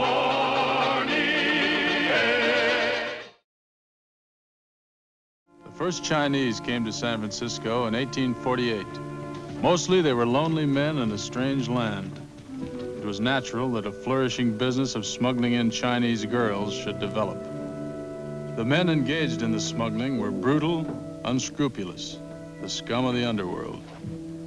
They found it easy to kill victims who fought against bondage in the New World. Oh, poor things. Poor little creatures.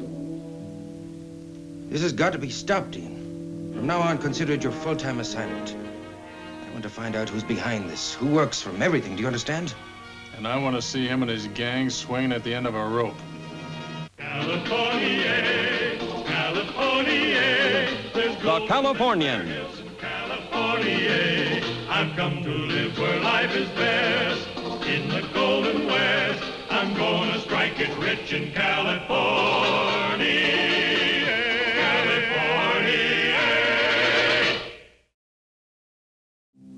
It's easy to say do this or do that. It's another thing when you face barriers of race, language, and customs. I needed help. I went to the one man in Chinatown who could help me, the deacon. A is for apple, it grows on a tree. B is for baby, C is for cat, D is for dog, E is for... Dion Patrick. Well, it's time you were coming to see us down here. You're going to do a story about us in your paper? I thank the Lord for that. If more people understood the kind of work we're trying to do down here, they might unloosen their purse strings. It's blessed to give, you know, and there's a singular lot of unblessed tightwads in this town. Perhaps a story or two will awaken them. Look, Deacon, I didn't come here to do a story about your school. Oh? I'm on another story. Sing-song girls. I see. I see. Aksong, Van Hoygula.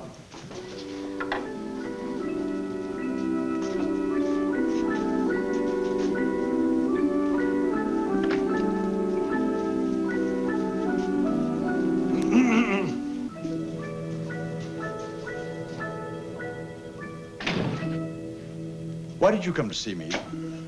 You're the one man I know who understands Chinatown and the Chinese. You're dabbling in dangerous business, you know that.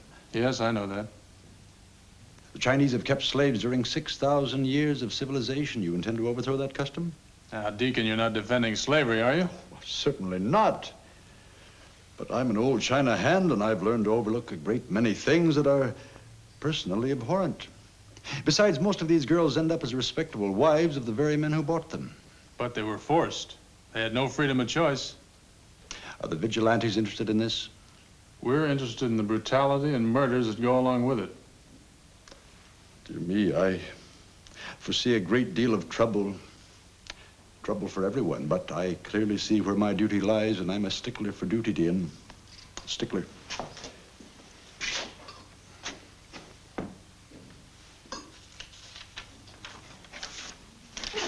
Take that to Kwong Lee. Runs a gambling den down the street. There's a red dragon painted over the door. What will he do? Show it to him. He'll help you to meet some people who may give you information. Well, good luck, my boy. I think you're stirring up a hornet's nest, but I suppose it has to be done. That's right. It does. Dear me, yes.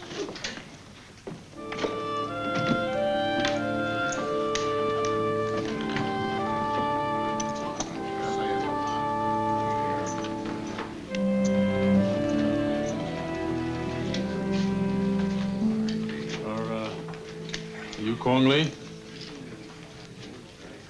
And you are the young men who will help end one of our worst evils. Welcome to my house. Thank you. Come, we will talk.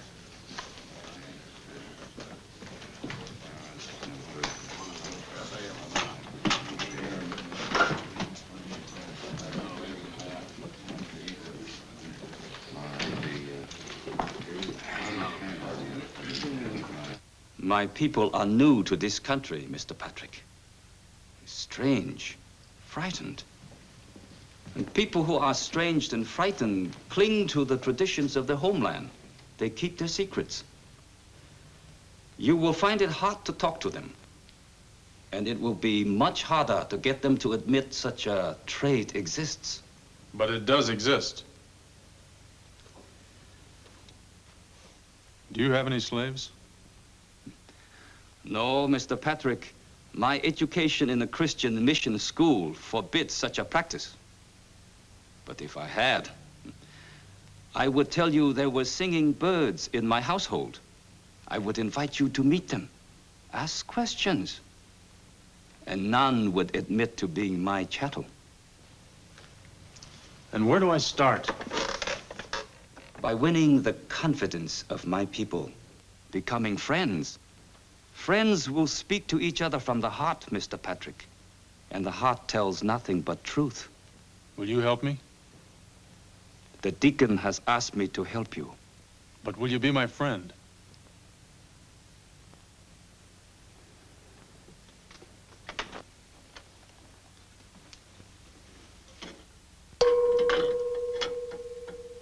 Friendship is a delicate seed, Mr. Patrick. It requires time to grow, bud, and burst into blossom.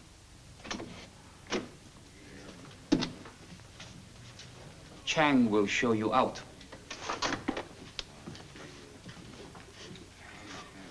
Shall I come back? As often as you please.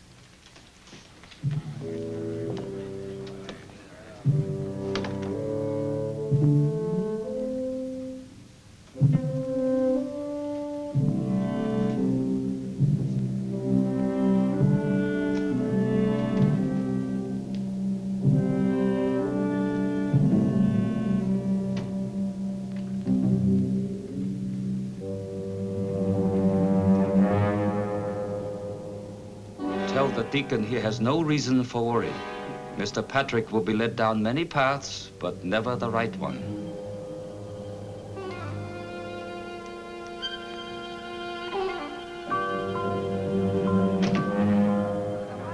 I roamed the streets of Chinatown for 3 months. People I talked to were friendly, until we spoke of sing-song girls. Then the curtain of secrecy was drawn. Under Kwong Lee's tutelage, I learned some of the rules of courtesy. The ceremonial drinking of tea. And the Chinese were inveterate gamblers, gamesters who would risk anything on the turn of a card or a mahjong tile. He says the game is without limit. You can tell him that's fine with me. It was one of those nights that poker players dream about. One of those nights when every card in your hand stood up. The merchant Sia lost heavily.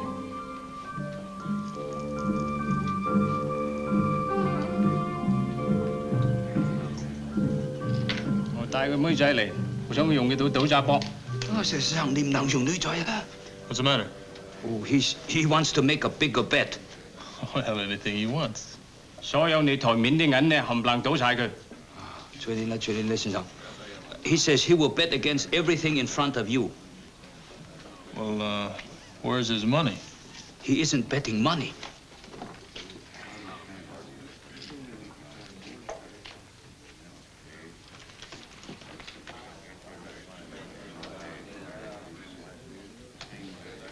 What is this? That is Sia's wager. A pearl beyond price.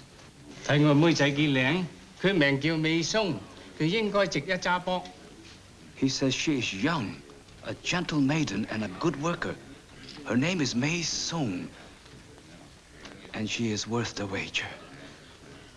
Well, tell him I can't accept. 佢唔能夠賭啦。如果唔得嘅，取消佢。Now what's the matter? He says if she is not worth your wager, she is not worth keeping. He told his servant to dispose of her. Tell Sia I've changed my mind. I'll accept the bet. 佢應承，佢應承。幾多張牌啊？ How many cards do you want?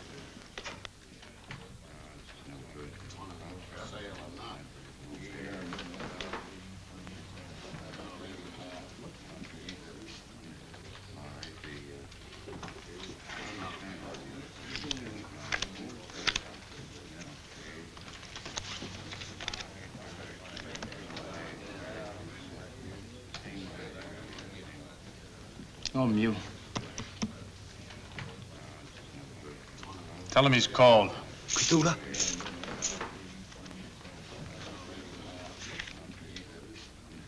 Heart flush.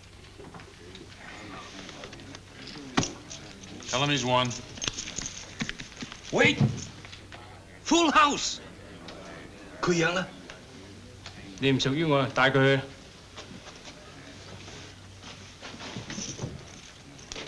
What am I going to do with her? Take her with you. She is your property. Look, call off the bet. Keep the girl and keep the money too. 跟佢去，快啲跟佢嘅。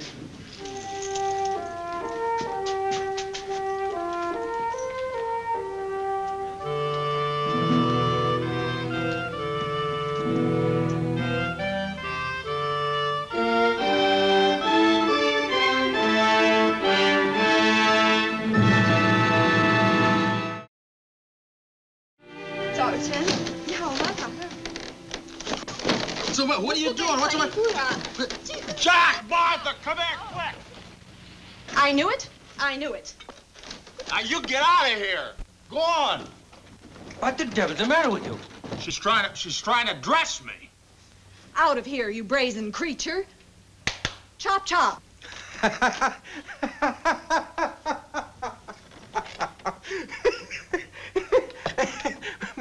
Martha! 我不够跟她穿衣服啊。Poor child, you frightened her half to death. Come along, May. Men. Brutes. Well, it's your own fault, you know. Why the devil did you have to win her in the first place, huh? Well, I tried to lose. Well, you should have given her back to see you. I wouldn't take her. You know, in a way, it might not be such a bad thing. What? Maybe she can tell us who brought her into the country. Who the men are that are running this dirty business. Oh, that's fine. She doesn't even speak English, you know. She can learn. You should never have let this happen. That girl should not have gotten out of Chinatown. I have no power over the merchant Sia. Why didn't you let me know Flick would have stopped her? How? Never mind that, he'd have stopped her. That foolish Patrick, too, if it became necessary. I do not want to see the girl hurt. What's going on in that head of yours, Lee? Talk to me when I ask you a question. Please. I do not like to be touched and handled. There, my boy, I lost my temper. You have a fondness for this girl? Her face is good for my eyes. When I first saw her, my heart was stricken. I want her for my wife. Then you see, we have to get her back for your sake as well as our own. Haven't we? Flick. No, not Flick. I will get her back. Of course you will. And I'm sure you'll be very happy, too. But just remember one thing. In order to save all our necks, we have to get her out of Dion Patrick's hands before she learns to speak English and tell secrets. No. Chair. Chair. Dion, you're going at it all wrong. She'll be an old lady before she learns the word this way. Let's try the McGuffey. Come along, May. Now. A apple, B is for bird. Understand? No, you're not getting through to her, Martha. Now listen. A is for apple. B is for bird. C is for cat. D is for dog. What got into her? She seemed almost frightened. I wonder what it could be. Kwong Lee is in the store waiting to see you. Oh, good. Thanks. Well, Lee. Greetings, elder brother. I have come about the woman, Mei Sung. I have looked on her face and she pleases me. I want to buy her from you. Are you serious? I will pay twice the amount you wagered against her. Oh, it's not a question of money. We just don't sell women in this country. You must do this for me. You must. I want her for my wife. Well, if you feel that way about her, Lee, why don't you talk to her and try to win her? But you can't buy her. There isn't enough time. Please, elder brother, for her sake, give her to me. What do you mean, for her sake? Isn't it time you talked to me frankly, Lee? I cannot tell you about these things. You must. You came to me as a friend, asking a favor. Well, act like a friend. Talk. I will leave you now. What will happen, will happen. How foolish for a man to set himself against the will of fortune. Be watchful while you walk, elder brother. The familiar path is filled with traps, and all faces are not what they seem.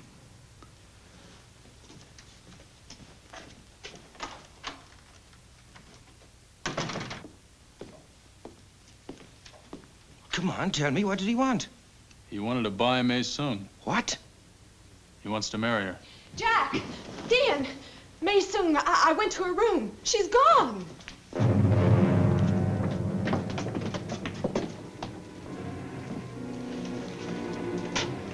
Any trouble? Wait till after dark and whatever the usual way. I'll go back to my class.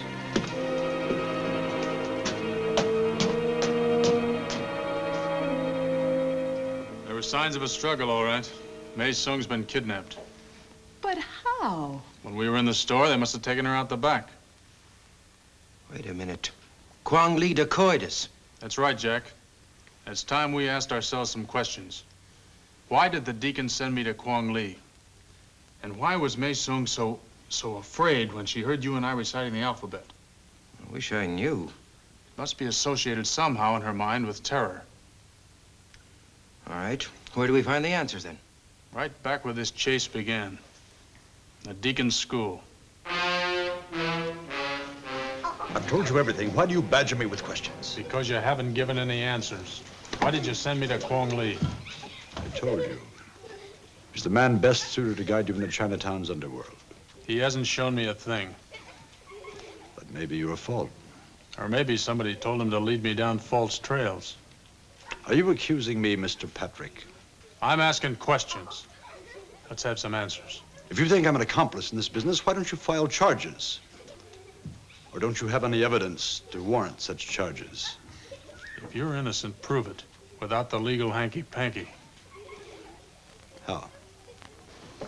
Let me search the premises. This place, humble as it is my home and my castle. And if you wish to rummage through it, you'll have to secure a warrant. I might do just that.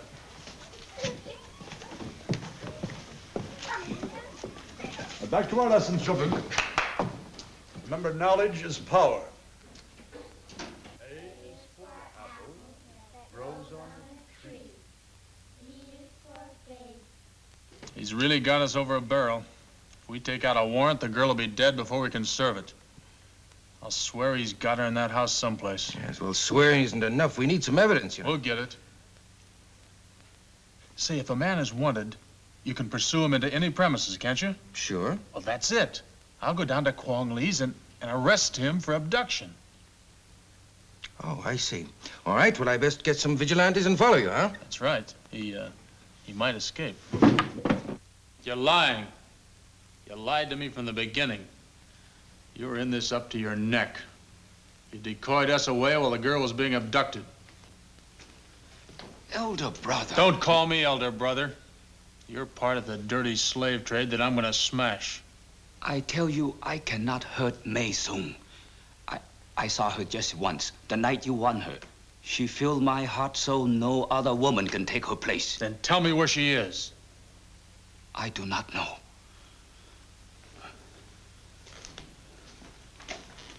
But I promise she will not be harmed. Then you do know where she is. All right. Have it your own way. But I'm taking you in for a vigilante trial.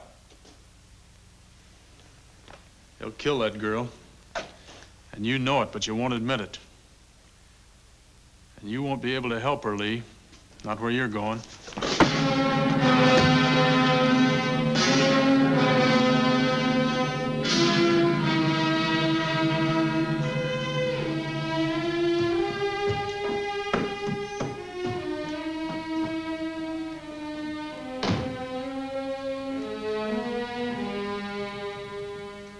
You said you would not harm her. You promised. Where is she? It's only a woman, Lee. She is going to be my woman. My dear boy, there are lots of others. Where is she? Put that gun away. Take me to her, Deacon. And if you've hurt her, I'll kill you. Very well. Come with me.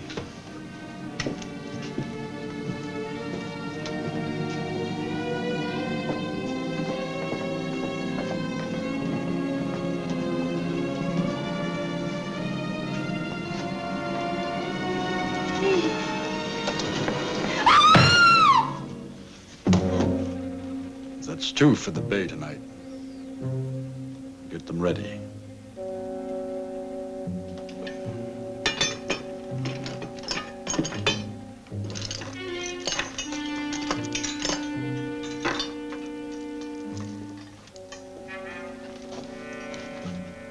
It's a shame it had to end like this, Lee. I made you a rich man. Could have made you richer. But there are lots of other people who would like to become rich quickly. What are you going to do? Going to destroy you as evidence. You and your beloved will rest peacefully at the bottom of the bay. Patrick and McGivern, the rest of his nosy committee, will think the two of you ran away together. Everything ready? I'll write quickly and quietly.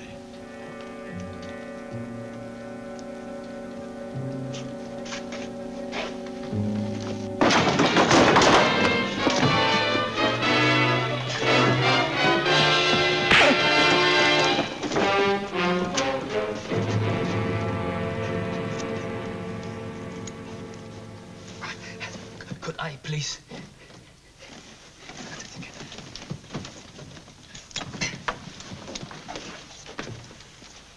All right, hand them over to the authorities.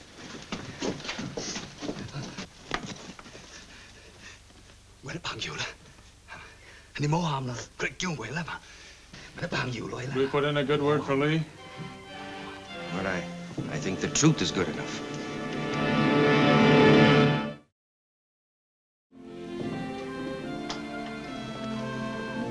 What happened? Deacon and Flick were found guilty, condemned. And Quang Lee? He was cleared of complicity in the murders. They let him go with a light sentence. Well, Mei Sung, what about... Well, she's going to stay with us until Lee finishes his sentence. Then they're going to get married. That's very funny. Why? People do get married, you know. I know, but it's funny because Lee will now be a slave himself to her for the rest of his life. And I don't think he'll mind at all. California. Oh, I've traveled here, I've traveled there. I guess I've been most everywhere. But I like where I am today, and here is where I'll stay. Now, one thing I just can't endure is being broke and being poor. So I come west to take the cure, and here is where I'll stay. I've come to California, California. There's gold in them there hills in California. I've come to live where life is best, in the golden west. I'm gonna strike it rich in California, California, California. There's gold in them there hills in California.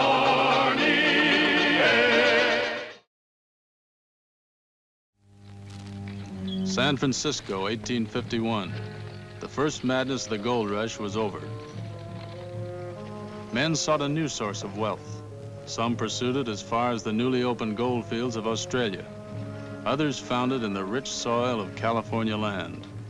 Men like John Ruge took up sites for farms and homes and found trouble as bands of raiders tried to drive them off by looting, burning, and killing.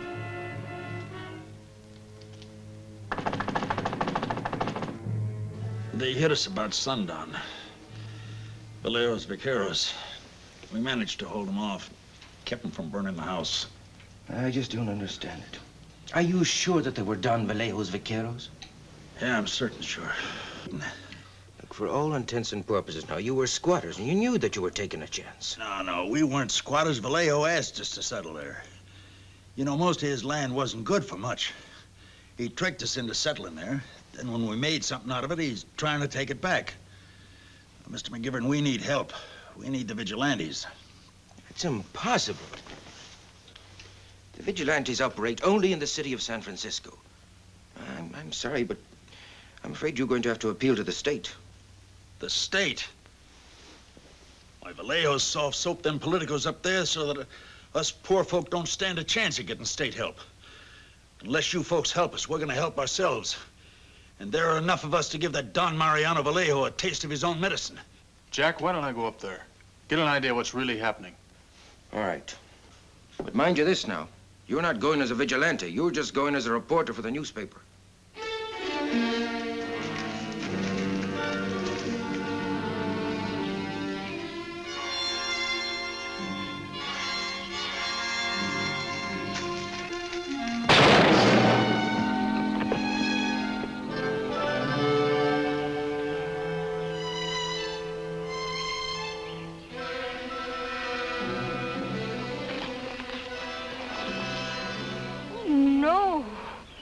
Dios mío. It is the wrong man. California, California, there's The Californians. California, I've come to live where life is best. In the golden west, I'm gonna strike it rich in California.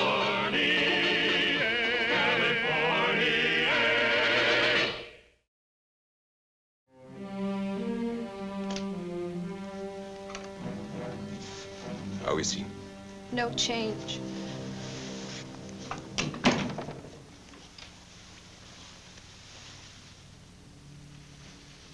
Why did you do that, Uncle Manuel? I wanted to make certain he's asleep. Come with me. Why did you shoot him? It was a mistake. I thought he was Rugi. We can't afford mistakes like this. We can't have this man in this house. He's very sick. Since when did a sick gringo mean anything to you? Or has Christian charity washed out the memory of how gringos killed your father? No, never. You should never have brought him here. You should have let him die where he was. I did not think at the time. We can't make another move until this man is out of the house. He's waking up. Go to him, watch him. I don't trust him. He's a vigilante.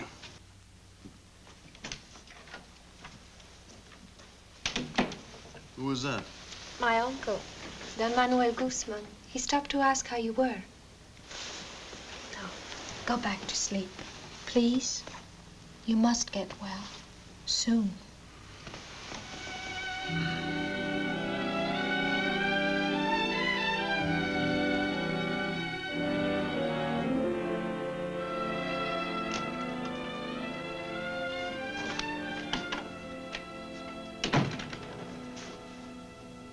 I sent for you as soon as I learned his identity. Muchísimas gracias, senor. That was most kind of you.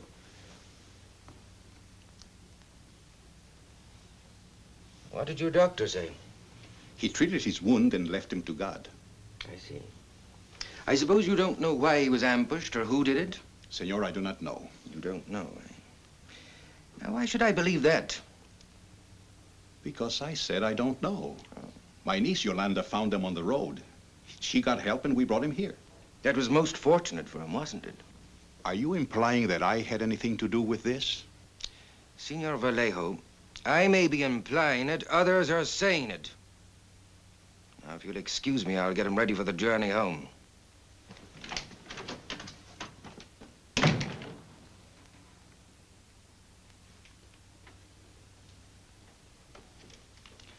All right, Mr. Patrick, stop playing possum with me and wake up. Hey, try showing a little respect for a dying man, huh? Dying man. Look, you no more dying than I am now. Come on, get out of bed and into your clothes. I'm taking you home. Go away, McGivern. Let me die in peace. Now, you listen here to me. Are you going to get out of bed or am I going to have to pull you out? Come on. Now, wait a minute, Jack. Now, wait a minute. If there's trouble on the Valejo lands, it's starting right in this house. This is the place to get at the root of it. As a sick man making a slow recovery, I can find out things we'd never learn otherwise. You know, you're right. All right, we'll play it your way. At the first sign of trouble, I'll shout so loud you can hear me on Montgomery Street.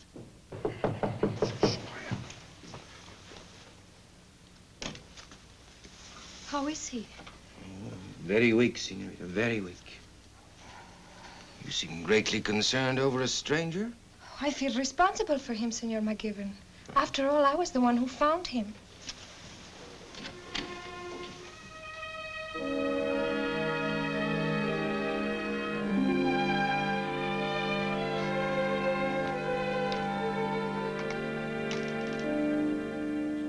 It is good to know you are getting well, Senor. How do you know I'm getting well? When a man looks at a woman the way you are looking at me, he's getting very well.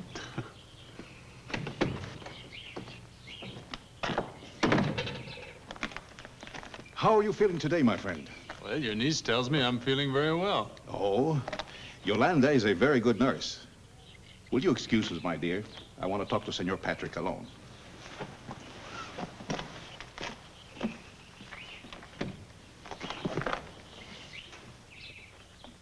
There are times when it pays to be blunt. Frankness is a path to understanding. I will ask you a blunt question, hope for a frank answer. Why are you procrastinating your illness, senor? Sir? Dr. Mendoza assures me your wound is not serious enough to merit so long a convalescence. Why are you staying here? You're asking a lot of questions, Don Mariano. Now let me ask one. Are you behind the raids on the settlers? I'm just as eager as you are to find out. Don't you have any ideas? Not the slightest. John Rugi said that he was raided by Valejo vaqueros. He lied. Somebody's lying. I know. And I suppose it's natural for people to suspect me. A generous gesture is always suspected, senor. People probe for unworthy motives behind the generosity.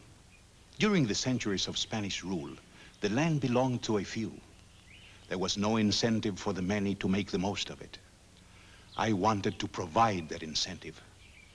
Give men some property of their own that they would develop out of pride of ownership. The more settlers, the better. And who could be raiding these people? I don't know. You stay as long as you like. You'll find nothing out of place at Rancho Valejo. Nothing.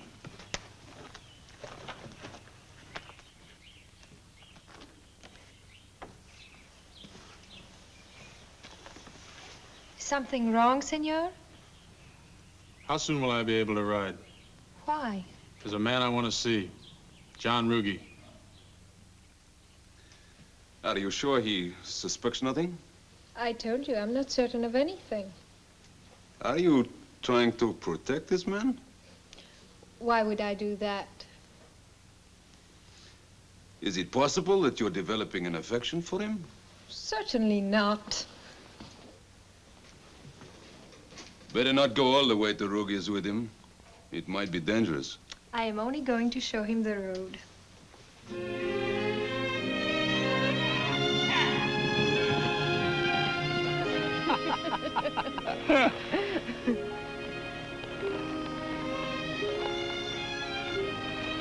Come, we have a long way to go.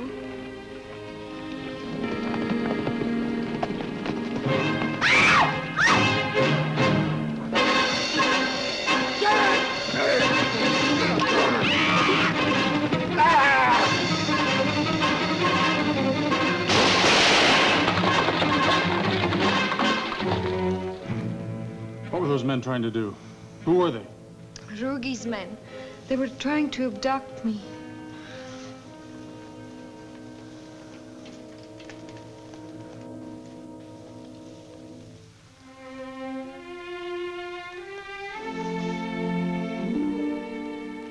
I don't understand you.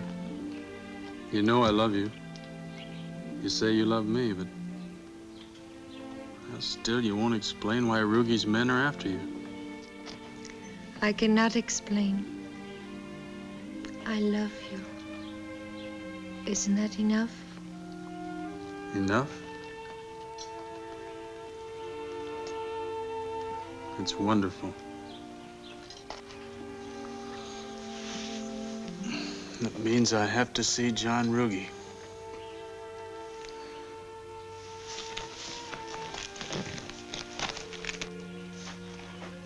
Will you come with me?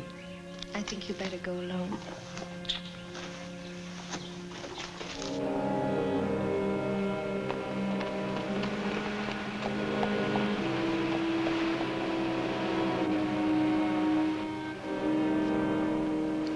Hold it, Patrick.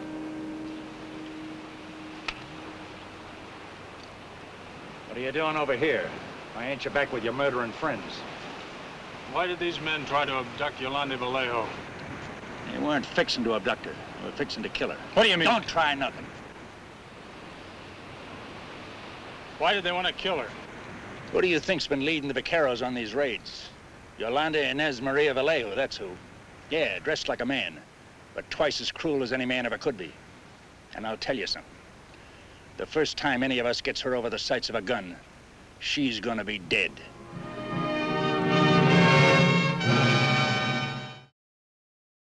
We're doing a little raiding on our own. We caught one of Valejo's vaqueros, sweated him, and he talked. He told us the girl was leading the raids. Doesn't seem like the vaqueros would follow a woman. She's a Valejo. They won't follow anybody that's not a Valejo. I just can't believe that a girl like Yolanda would lead men to murder. Well, the fellow we caught told us her pap was killed a few years back by a gringo in the Bear Flag War. So she hates gringos. She's got some crazy idea she's gonna run us all out of California. Then why should she save my life? She's been with me every minute while I was sick. Why? Because you're a vigilante. And there ain't been any raids during that time that you were here. But as soon as you leave, they'll start up again. But we're ready for them now. How do you mean ready? As soon as his vaqueros pull out on a raid, we're gonna move. We're gonna burn Valejo right out of his house. You do, and you'll have the California militia breathing right down the back of your neck. We'll fight them, too. We asked you vigilantes for help, now we're gonna help ourselves. We're tired of sitting back doing nothing while Valejo wipes us out. If you can prove what you've been telling me, if you can prove it, I promise you'll get vigilante assistance. Thank you for everything, Don Mariano. And you, Senorita? I owe my life to your nursing. It was a debt I owed, senor. Try to convince John McGivern of my good faith in these troubles. Or are you convinced of it yourself? McGivern's a pretty hard man to convince sometimes.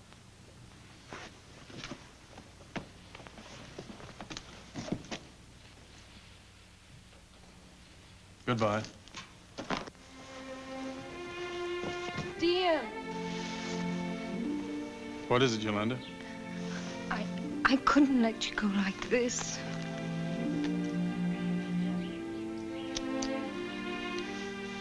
Goodbye.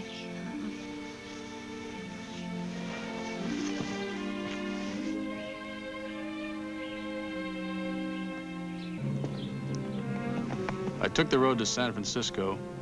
Then, when I was well away from the Hacienda Valejo, I turned off into the hills. I met John Rugi as we'd planned. We rode back towards the hacienda. It would be dark by the time we got there.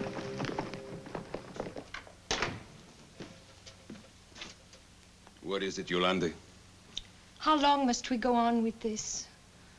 Until things are as they were before the gringos came. Until our lands and customs are returned to us.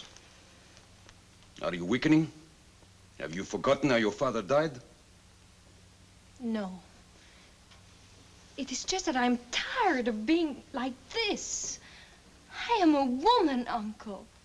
You are a Valejo. The only person the vaqueros will follow except one, your uncle Don Mariano. And he hasn't the will or courage to fight these Yankees. He never did. Perhaps he's right. This is no time to argue about who is right. Are you going? Yes. That's better. Voy con Dios, niña mía.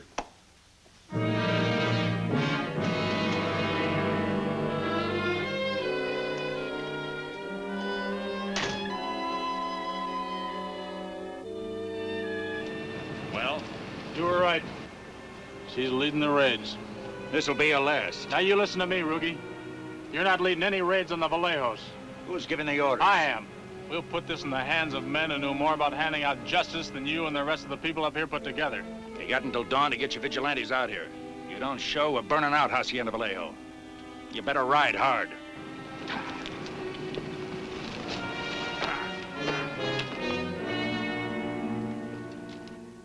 We don't need a lot of men, Jack. Just enough to take over and sort out the truth.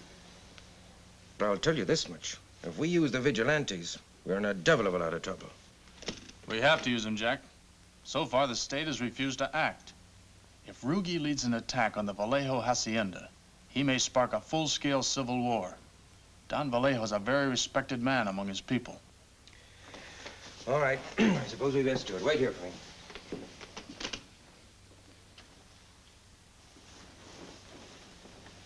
Can I get you anything more? No thanks. Does it hurt so much? You still love her. Dion, you don't have to come along if you'd rather not to, you know. I do have to come along. I have to find out why.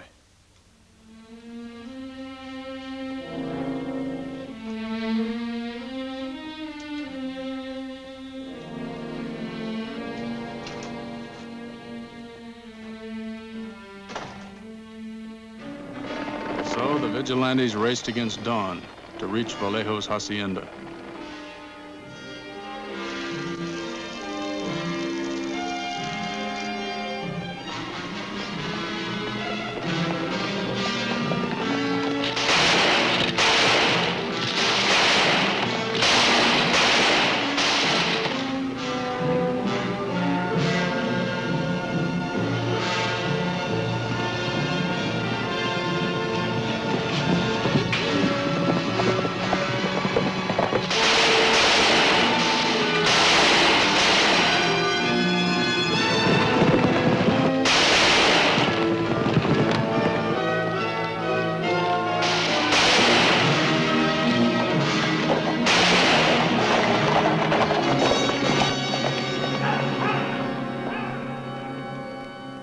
I've never heard such preposterous statements. Do you expect me to believe that a Valejo woman is leading a troop of vaqueros on raids such as these? Never, never will I believe such a thing. May I suggest, Senor, that you ask the señorita to come down?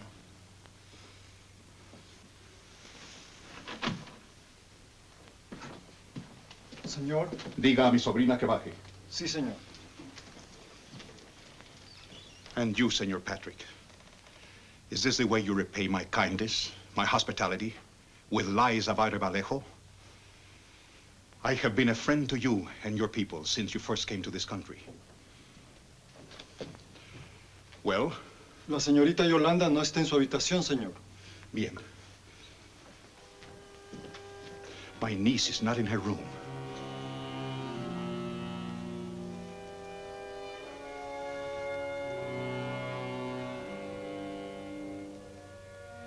It can't be true. I can't believe it. Dion, why don't you wait outside and bring her in here when she comes, huh?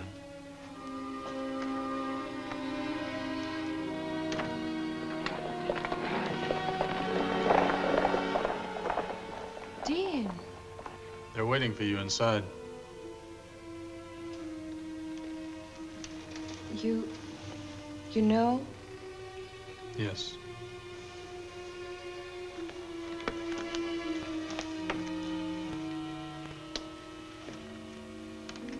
Uncle.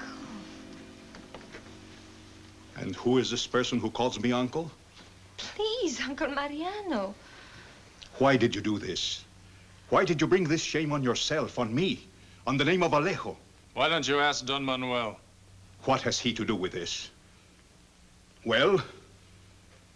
Yolanda, answer me. He said the Yankees were stealing our land. He said we would drive the Yankees out and this country would once more be ours. And why did you choose his way instead of mine? Because the Yankees killed my father. Dion, take 2 men and bring Guzman down. I don't quite understand it. Why did Guzman instigate all these raids against the settlers? That is the question we shall ask of Don Manuel. You poor child. Your father wasn't killed by the Yankees. But Don Manuel always told me. Your father was killed by a cave-in as he rode to join forces of the Bear Flag Republic. He felt as I did about the Americans. But Don Manuel always said... Don Manuel was with your father when he died.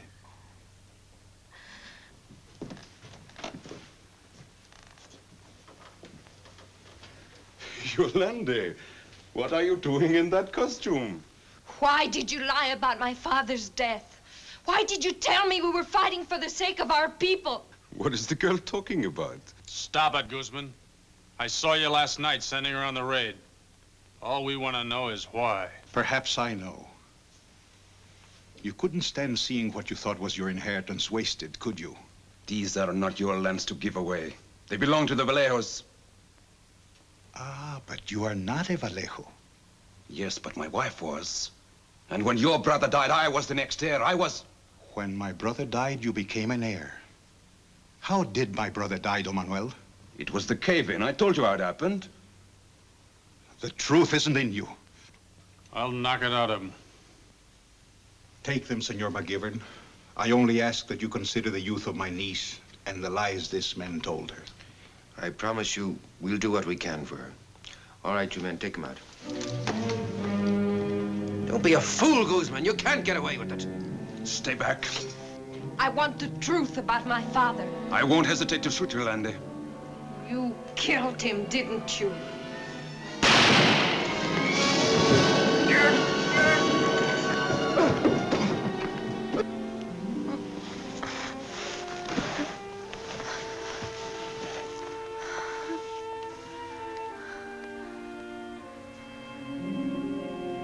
Take him out.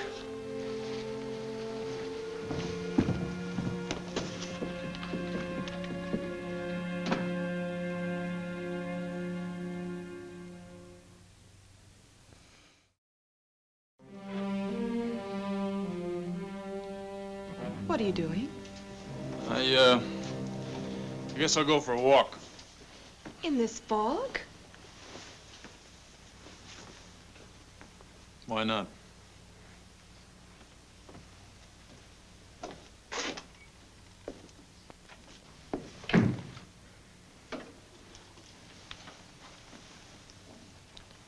Jackie's going to make himself sick. Will you be all right, darling? You know something? I think she must have been a very wonderful girl. But it isn't right that he should go on grieving this way. Oh, he's a young man, darling. There'll be many more. But she seemed to be the love of his life. They all seem that way. It's part of the penalty of growing up, I think, you know. Did you have a love of your life before me? Well, did you? Yes. Yes, of course I did.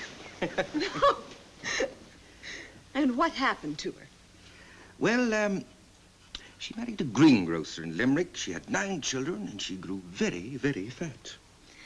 And how long did you grieve? Oh. Oh, darling. Just till you came along. California. Oh, I've traveled here, I've traveled there. Yes, I've been most everywhere, but I like where I am today, and here is where I'll stay. Now, one thing I just can't endure is being broke and being poor, so I come west to take the cure, and here is where I'll stay. I've come to California, California. There's gold in them there hills in California. I've come to live where life is best, in the golden west.